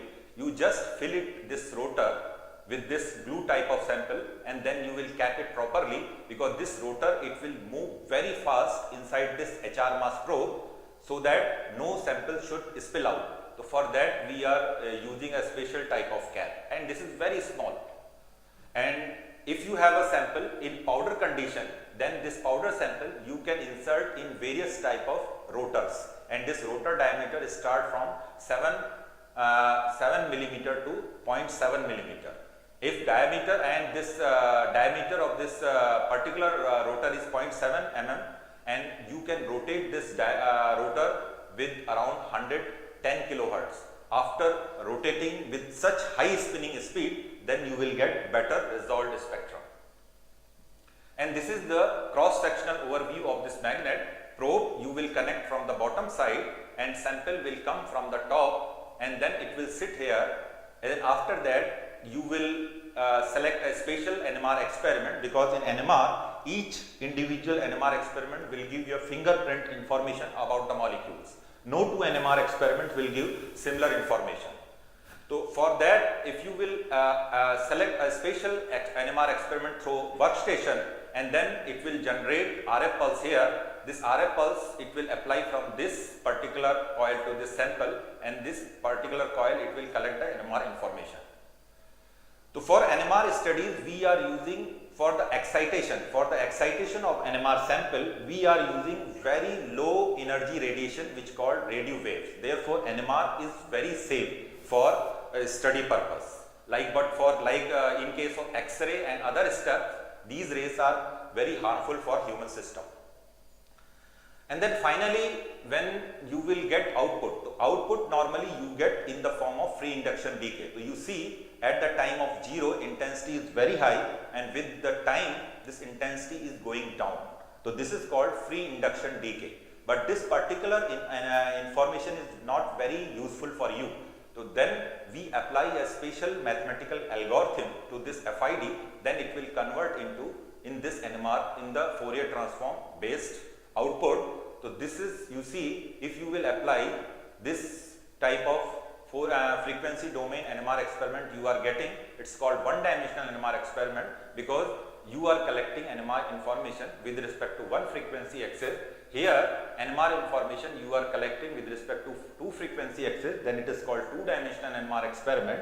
and here you are collecting NMR information with respect to 3 frequency axes, therefore it is called 3-dimensional NMR experiment. So what is the advantage why you are selecting 2 or 3-dimensional NMR experiment? Because in case if your signals are overlap on each other, then it is very difficult to interpret. At that time, if you will utilize this multi-dimensional NMR approach, then you are spreading this overlap signal in different dimensions so that analysis will be easy. Now, based on the FID pattern, we can predict lot of things. Like for example, if your FID decay, it will take very long time, then you will get very sharp signal. So normally small molecules pattern will be like that, because in normal small molecules you are getting very sharp signal. But if you take a macro type of molecule where decay is very fast, then you will get a very broad line of pattern. So this is the simple example of ethyl benzene, which we will show you later on. So this is the FID pattern of this ethyl benzene system, and this is the 1-dimensional approach, and this is the 2-dimensional NMR experiment. But you are seeing this way, but in actual, if you see, this is the stack plot. It is making this kind of hill after applying 2 Fourier transform. So it is making a hill, but if you see on the top, then you will see this kind of pattern. Now the next part is what kind of information you can get with the help of 1-dimensional approach. In 1-dimensional proton NMR experiment, there are 2 important parameters. The first important parameter is chemical shift. Chemical shift is nothing, basically it will provide you the position of NMR signal in terms of ppm. The next part is the integration of peak. So if you will integrate NMR peaks, then you will find out how many protons under this area. The next important parameter is coupling pattern. So based on the coupling pattern, you can interpret what kind of surrounding. Like for example, if CS3 is connected to CS2, then CS3 will give you a triplet and CS2 will give you a quartet type of pattern. It means with the help of coupling pattern, we can identify the surrounding medium. And now with the help of 2D NMR experiments, I have already told you, in 2D NMR experiment, you are collecting NMR information with respect to 2 frequency axes, and if both frequency axes belongs to the same nuclei, then it is called homonuclear correlation NMR experiment. If both frequency axes belongs to different nuclei, then it is called heteronuclear 2-dimensional NMR experiment. So there are various type of homonuclear NMR experiment. There are various type of heteronuclear NMR experiment to find out the interconnectivity of different atoms. So if you will collect all these information together, then you can build up the structure of the molecule. Now in the next part, if you have a 1-dimensional NMR experiment, I have already told you that you can use chemical shift, coupling patterns, coupling constant, and at the same time, if you will collect 13C NMR spectrum, then you can get the similar kind of information, but here you are not getting coupling constant, because in NMR, in carbon NMR, we are performing proton decoupled NMR experiment where proton coupling will be disappeared. We just find out how many number of carbon atoms are there, and the next part what we will do, we just distinguish between CH, CH2 and CS3, so that we should know exactly in this molecule how many CHs are present, how many CH2s are present, and how many CS3s are present. So chemical shift I have already told you. So in chemical shift basically is nothing, basically position of NMR signal. So this is the 1H chemical shift of different functional group. So you see CS3 functional group, normally it comes in this area. If you see this particular type of functional group, acetyl CH, normally it comes around 5 ppm joule. So based on the position of the NMR signal, at least you can predict something about the functional group, means what kind of functional group is present in this molecule.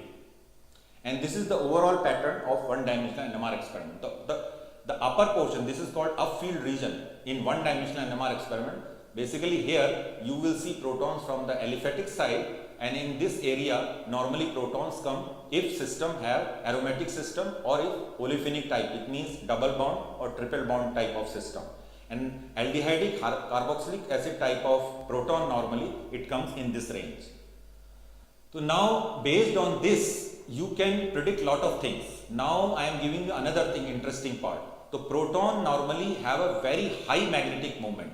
So suppose if you are working in 400 megahertz NMR instrument, and if proton will resonate in this region, like because all instrument frequency it is defined based on proton. So for example, ICGEB have 500 megahertz NMR instrument, it means proton will resonate around 500 megahertz. But if you want to know about the other nuclei, at what zone it will resonate, so based on the magnetic moment factor, like carbon have 1/4 gyromagnetic ratio with respect to proton, then immediately we can calculate that carbon will resonate 1/4 of this frequency. So in case of 500 megahertz, carbon will resonate around 125 megahertz. So now this chemical shift is basically it's a position of NMR signal. So position of NMR signal basically it depends upon three important factors. The first factor is inductive effect, second factor is anisotropy effect, and third factor is electronic effect. Inductive effect means, like for example, if I can give you some example, like if proton is connected with fluorine type, so fluorine have very high electronegativity. Therefore, this particular proton will shift towards downfield side. But the similar kind of proton, if it is connected to bromine, you see bromine has less electronegativity. Therefore, this CS3 proton is coming at high field. So based on that, suppose if you have a sample containing three different setups, so immediately based on chemical shift you can predict whether this particular carbon have fluorine environment or bromine environment. So based on this chemical shift position, then you can predict lot of things. And similar way, if proton is connected to the next carbon, so then normally this proton comes 1 ppm, and if it is connected to silicon type of nuclei, then it comes around 0 ppm. So what is anisotropic effect? So like for example, if you have a CH2 double bond CH2 type of system, and this double bond basically it has one sigma bond and one pi bond. Pi bond basically it is making it is the combination of two p orbital.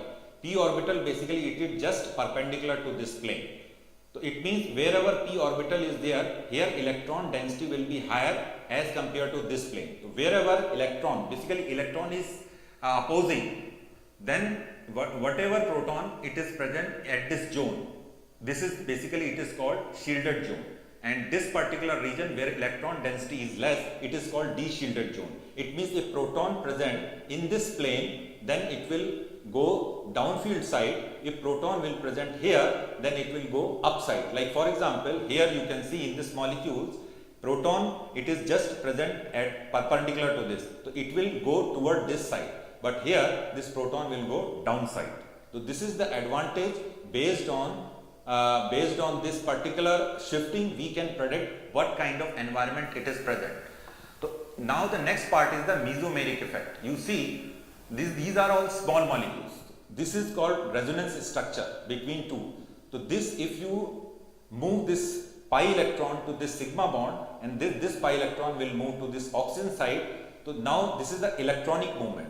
So wherever electron density will be less, proton will go downside. Wherever electron density will be higher, this particular proton will go in upper side. So for example, if you compare these two, you see here when electron is moving in toward this side, so here this proton will feel less electron density, but here it will feel very high electron density. So it means this particular proton is feeling less electron density in this particular state, then it will go downside.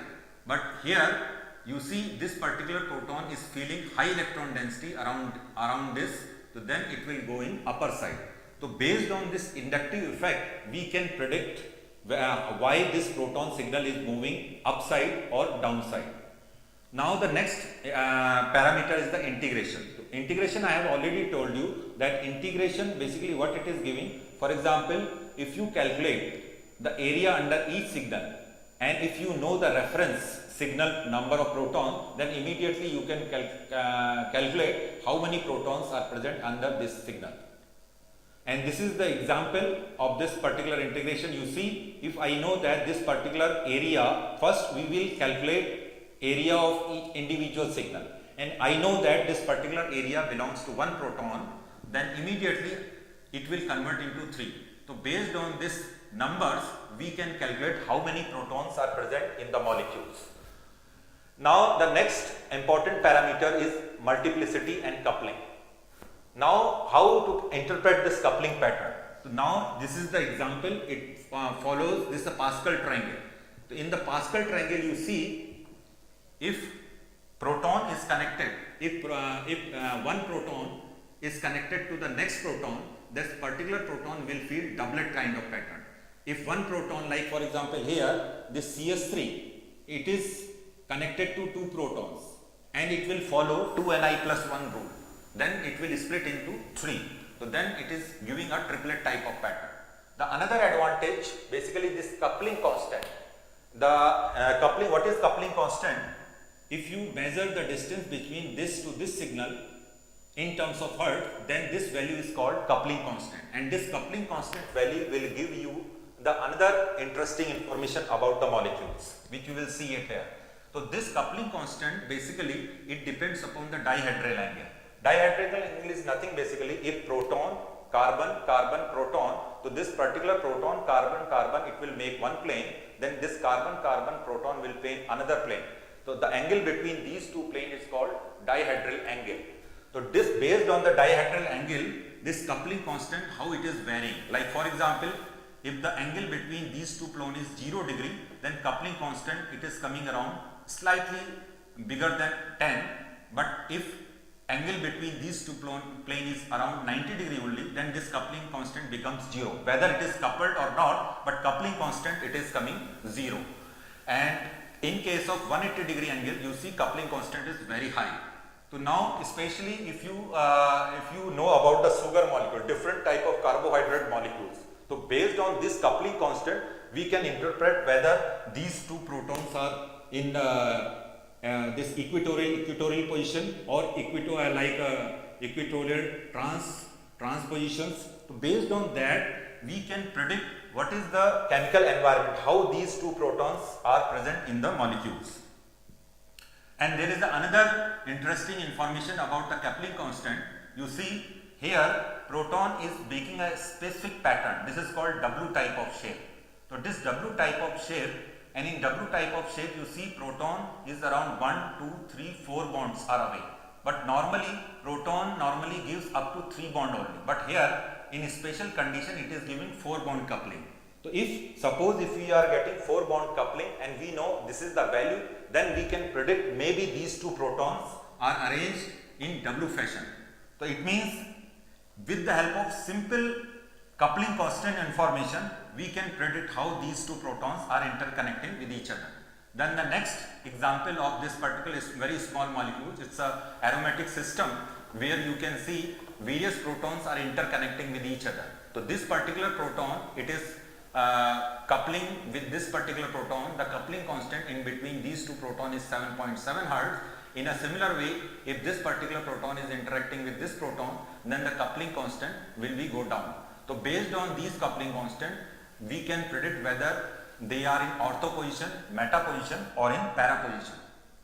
The next part is another interesting information is, for example, if the coupling constant means this value, if this coupling constant value is very low as compared to chemical shift difference between these two signals, then this particular type of coupling pattern, we can say it's a first order NMR spectrum, and this particular proton we are expressing in terms of AX. Like for AX means CH connecting with CH.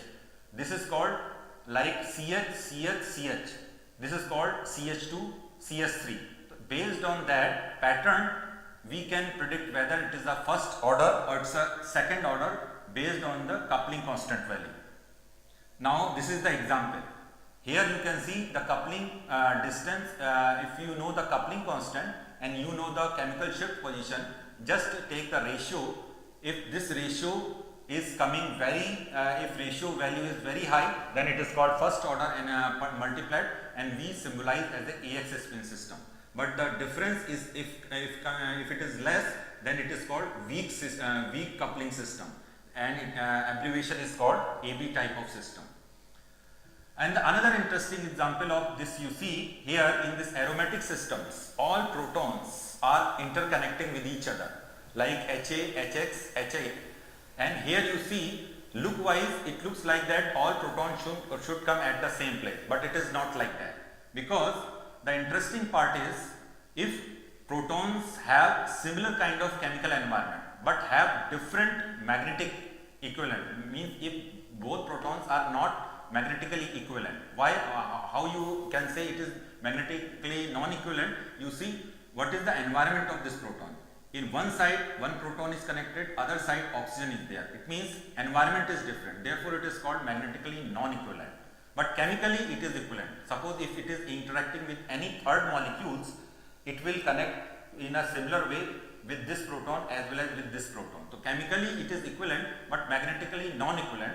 Therefore, all protons are giving different coupling constant. But if both protons are chemically as well as magnetically equivalent, then all three protons will come at the same place. In a similar way, there is another interesting example of homotopic protons. What is homotopic protons? Like for example, there is a chiral system. Chiral is nothing basically. If you will take your sample in chiral solvent, then immediately if it will give you a different chemical shift, then you can say this particular molecule have a homotopic type of proton. But if I can dip in achiral solvent and if it is giving only one set of signal, then I can say it has a homotopic. It means to differentiate whether it is a homotopic or non-homotopic, so based on that we use two different type of solvents. Then immediately based on the chemical shift difference we can predict whether this particular molecule have homotopic proton or not. So there are various type of examples are available for differentiation based on the NMR chemical shift as well as based on the coupling constant. These are various examples based on the coupling constant, heteronuclear coupling. Now I am coming back to the two-dimensional NMR experiment. So in two-dimensional NMR experiment I have already told you that it is based on two frequency axes. If both frequency axes belongs to the same nuclei, then it is called homonuclear. If both frequency axis belongs to different nuclei, then it is called heteronuclear. So based on that, there are various certain routine type of NMR experiments are available. Like for example, if two protons are connecting through bond, then you can perform two different type of NMR experiment, cozy and toxy. And if it is spatially coupled, then there are two different type of experiment, nosy and rosy. So these experiments we can perform in our NMR laboratory later on. So this I am giving you just how to interpret. For example, this is a simple HSQC NMR experiment. This frequency axis belongs to proton, this frequency axis belongs to carbon, and now you have a reference 1D proton here and reference carbon NMR experiment here. You see you are getting some different spots are coming. So if you will draw a line, so when you will draw a line, so this particular spot it is connecting to this proton and this particular spot is connecting to this carbon. So immediately you can predict that this particular carbon it is connected to this carbon via one bond system. It means this particular proton it is connecting directly with this carbon. And in a similar way, with the help of second spot, we can predict that this particular proton it is connected with this carbon directly. So based on that, we are getting one bond correlation between proton and carbon with the help of this particular NMR experiment. Now in the second NMR experiment, which is called COSY, what information you can get it in COSY? In the COSY NMR experiment, you see you are getting, it means both frequency axis belongs to the same nuclei. Therefore, it is called homonuclear and it is making just like a square. And if you draw a line here, then it is called diagonal. And in the diagonal, you are seeing certain peaks. These peaks are called diagonal peaks. And diagonal peaks are nothing basically, it's a just replica of one-dimensional NMR experiment. But there are some certain peaks which are coming above and certain peaks are coming down. These are called cross peaks. So if you put a cursor here and if you draw a line here, it will connect to this proton, and if you draw a line here, then it will connect to this proton. So these two protons are interconnecting with each other. So they are present in their vicinity. So it means this kind of proton-proton connectivity network you can find out with the help of this particular NMR experiment. So this is the example of cozy NMR experiment. Now there is another interesting example of long range CH correlation. This is also a heteronuclear two-dimensional NMR experiment. You see, top axis belongs to proton, this axis belongs to carbon. Instead of one signal, you are getting multiple contour peaks. Like for example, this particular proton is giving 2 peaks, but these 2 peaks are completely different as compared to this particular signal. So here you are getting 1 bond correlation, but here you are getting 2 bond or 3 bond correlation. Here you are not getting 1 bond correlation. So this particular experiment is providing you 2 bond or 3 bond correlation. It means in the previous you are getting 1 bond correlation, but in this experiment you are getting 2 bond or 3 bond. So if you will combine all these information together, then you can define the structure of the molecules. I can show you one example. This is the example. This is a very complex molecules. I have got this particular sample in powder condition, and it is extracted from one natural resources. We don't know exactly what is the structure of the molecules. So now then we have adopt a specific strategy for the interpretation of this structure of the molecule. Then we have utilized these two NMR experiments. HNQC basically it is giving 1 bond correlation between proton and carbon, and HMBC is giving 2 bond or 3 bond correlation in NMR information. When we club together, then we have taken a slice pattern. So based on these 2 slice pattern, then we have built up the structure of the molecule. So initially we have got with these 3 steps, we got this information that this is connected here, this is connected here. Then later on we have taken the another step, then slowly we have built up the structure, and then finally we have got the final picture of this complete molecule. This is basically pentacyclic triterpene molecule, and it was unfortunately this molecule was already published, but somehow based on our approach, referee has accepted and was published in MRC journal. So now later on we will focus on NMR instrument after that. So now we will make 2 groups. One group I will tell you about the how to perform basic 1-dimensional and 2D NMR experiment. Later on Dr. Dinesh will tell you about how we will take one biological sample, and there we will perform some like CPMG NMR experiments, like water pre-saturation experiment, or some kind of HSQC type of NMR experiment. Then you will understand in a easy way. And if you have any questions regarding this particular setup, then you can ask at any time. Thank you very much.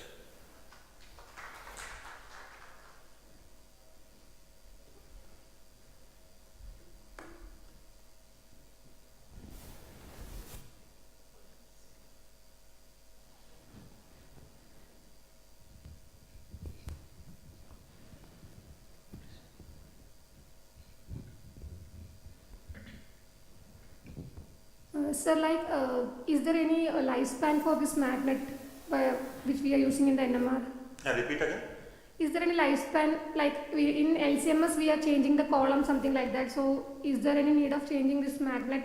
No, actually in NMR system, magnet is fixed, okay, and we are using a specialized system which I have already shown you, is called probe, which is connected from the bottom side, and it is fixed setup. You are not changing anything. Only you are selecting a different type of NMR experiment based on your requirement.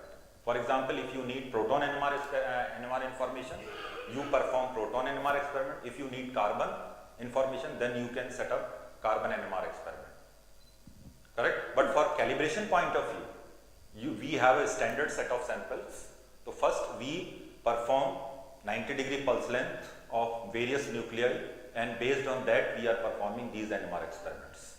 And it is not changing with time.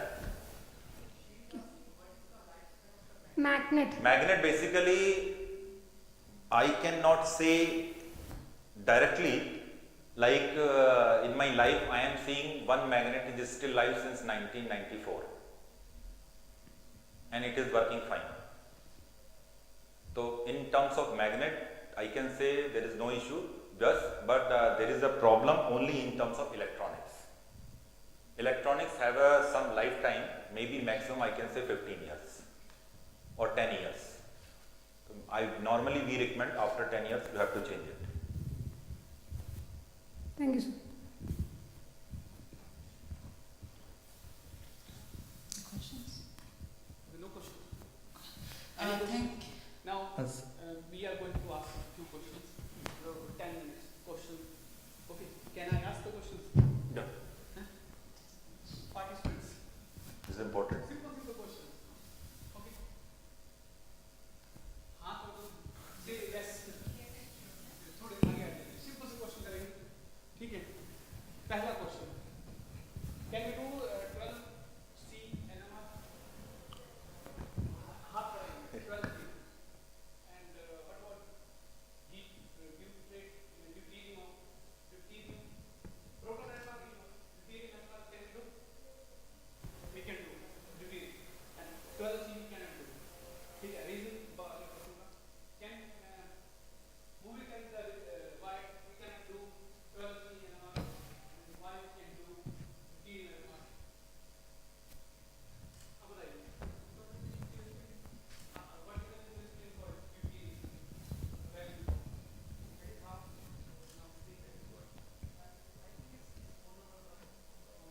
One, correct.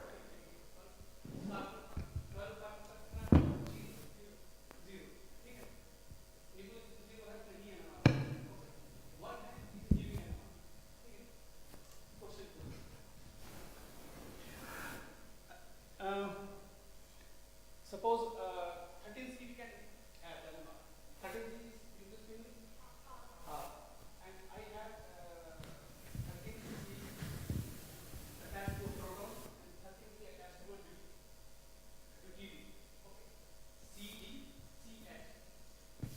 So this is the NMR for carbon for CH. If I am not decoupling the proton, what will be the signal? It will be single, doublet, or triplet.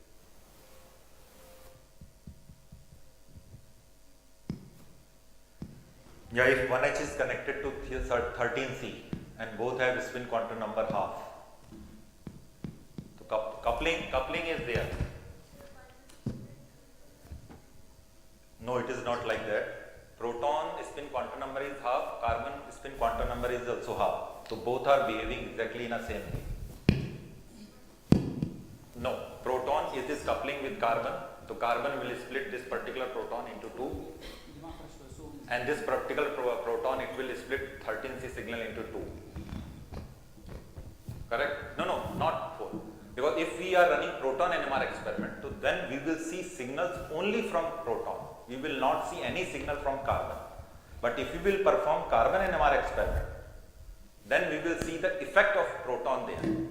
So in 13C NMR, if we will perform without decoupling, then this particular carbon will split into two. This is called doublet. Correct. Because this is because it follows 2Ni plus 1 rule. नहीं भानी अभी ये question इसी पे आएगा. What will be the intensity pattern? Egypt से कोई है answer करेंगे. CD. I'm observing the carbon. Okay. You have and the carbon is coupled to what will be the pattern? A B student has said it will be triplet. Answer is correct because 2I plus 1, I is 1, 2 plus 1, 3, triplet. What will be the pattern?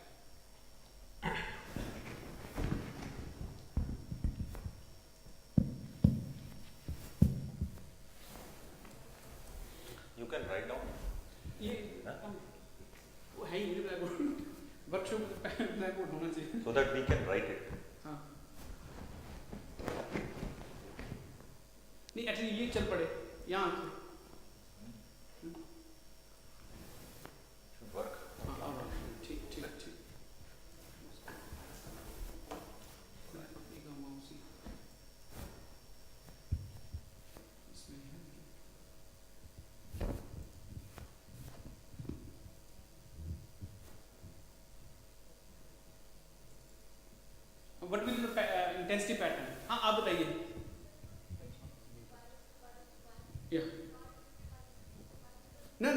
लिए तो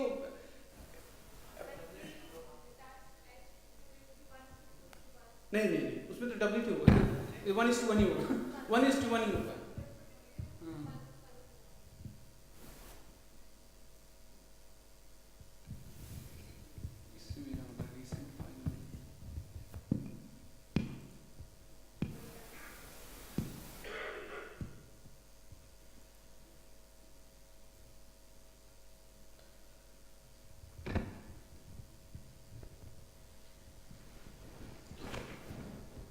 मैं एक analogy दूंगा, आपको अपनी analogy खुद rationalise करनी है, ठीक है। फिश में ये एक पॉन्ड है, ठीक है, फिश इज आर स्विमिंग, ठीक है। इनकी डायरेक्शन कैसे डिसाइड, कोई डायरेक्शन दे के decide the direction fish is will be random, ठीक है, बिकॉज पॉन्ड में कोई कोर्स नहीं है, नो कोर्स, ठीक है। Same happens with the proton. Okay, proton में nucleus spin है. If there is no magnetic field, they will recess in a random manner. ठीक है? I give the analogy. ठीक है? How this proton will behave in the absence of magnetic field. Okay. Now I'm putting these fishes in a river. Something will happen. What will happen?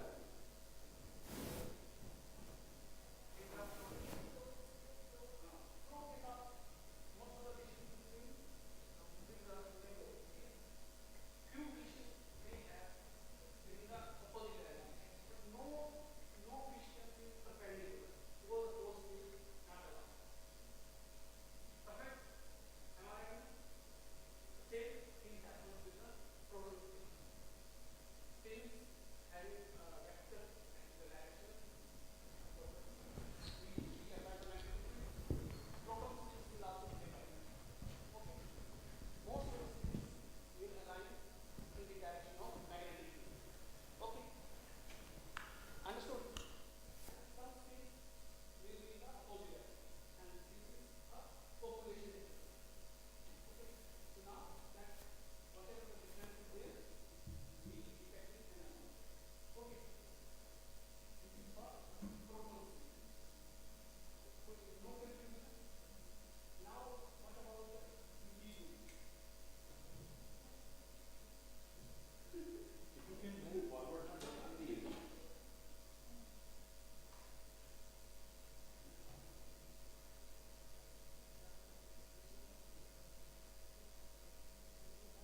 through kids, and kids are swimming like fishes can swim. Okay. Now coming to RF pulse. Okay. So when now forget about multiple fishes. So now we have net vector. Just 10-15 minutes we will move.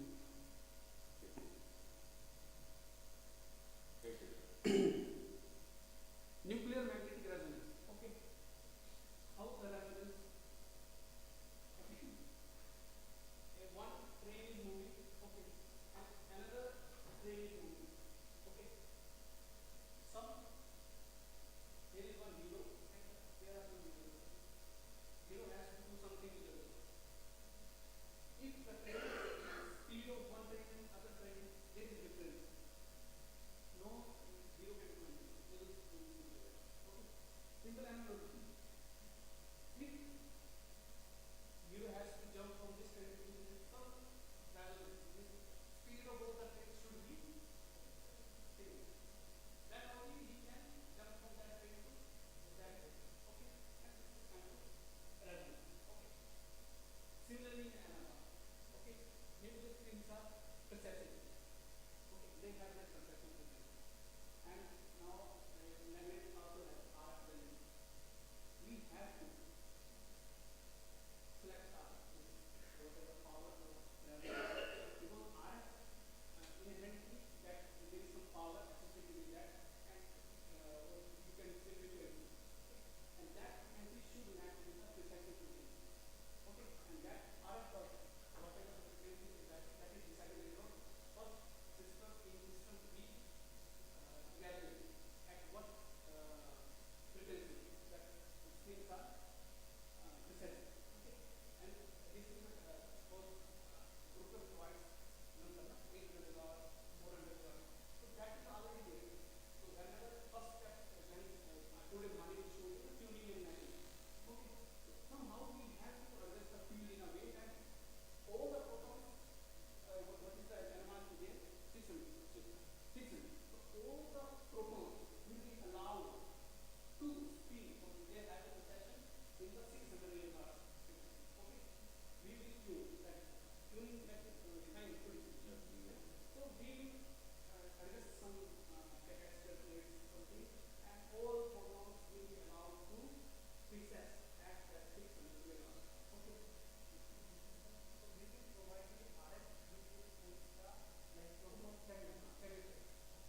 Camera है कि बीच पर हमने sample डाला उसके बाद हमने tune match किया हम एक्चुअली जो दूसरा क्योंकि सॉल्वेंट का अपना प्रोसेस यूज किया that may shift the procession so we have to bring so that is how we adjust the magnetic cycle that is two capacitor here.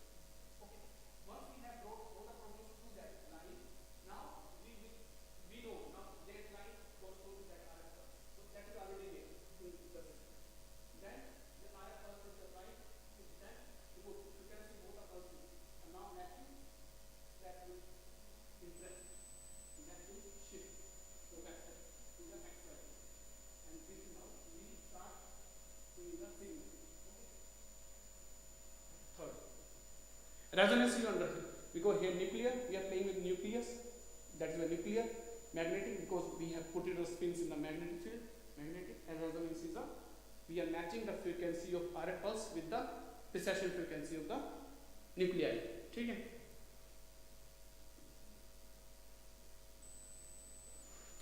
Relaxation कब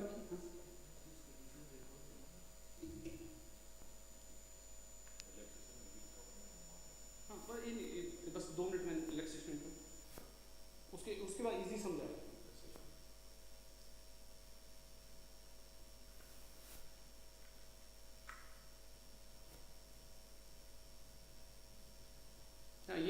here is the example as we increasing the magnetic field. Okay, this is sensitivity is one aspect, other is resolution. Okay, we will come to that resolution.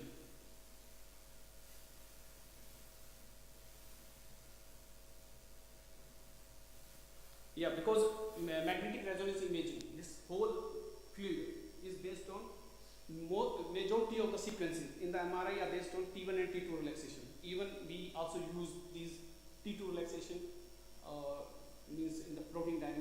studying the protein ligand interactions. Okay, so that is also important to understand. Okay, so previously I showed you that we have a magnetic field. Okay, and the river fishes are swimming and we allow them flow, and they are started flowing in a direction. Okay, suppose they are swimming in a direction and there is some high pressure here. Okay, and I have some bacteria and now flowing in this direction. Okay, so now what will happen? The fishes which are swimming in this direction, because that flow is very strong. Okay, so all will start swimming in the direction of that force will be low. Okay, I open that gate for suppose 10 seconds and then I close. What will happen?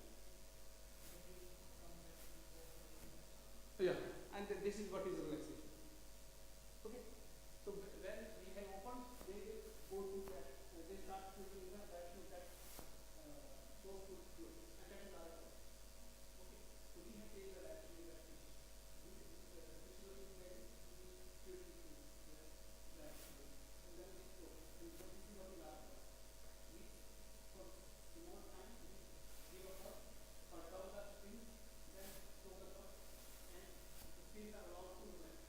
And they will, because magnetic relaxation is not happening, it is not applied magnetic field in our body. Okay, so just remember the magnetic field, whatever is in the magnetic field, that is, that is really the factor which is bringing the spin back to its equilibrium. Okay, and that is relaxation. But relaxation is two types. One is P1 and P2. Okay, P1 is easy to understand from here. P2 is the complex version of P1. Just imagine. Okay, that involves further spin interaction. Okay, and that is why that happens very fast compared to P1. P1 is governed by main magnetism. Okay, so just analogy. How to understand NMR in terms of tissues we will have or in river, and you now will not focus on learning. It will be easier now. How do people are talking about things and analysis in direction? People confuse us that. You got many times people become confused. Why things are aligning in this direction? So now it is clear. Actually, just to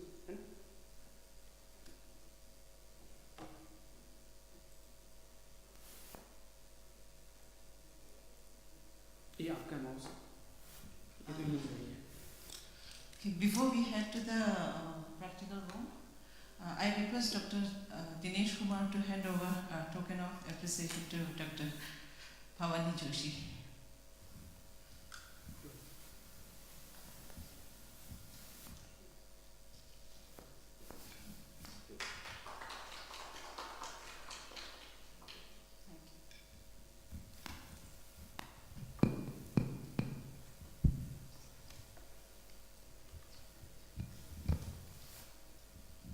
We'll start practicals now. At 3:30 there will be a tea at the same place. Okay, you can come in between and have tea, and then you can continue with your session. Yeah, we'll be making two groups. We are making two groups so that we can give in a proper way. Yes. And we need this board and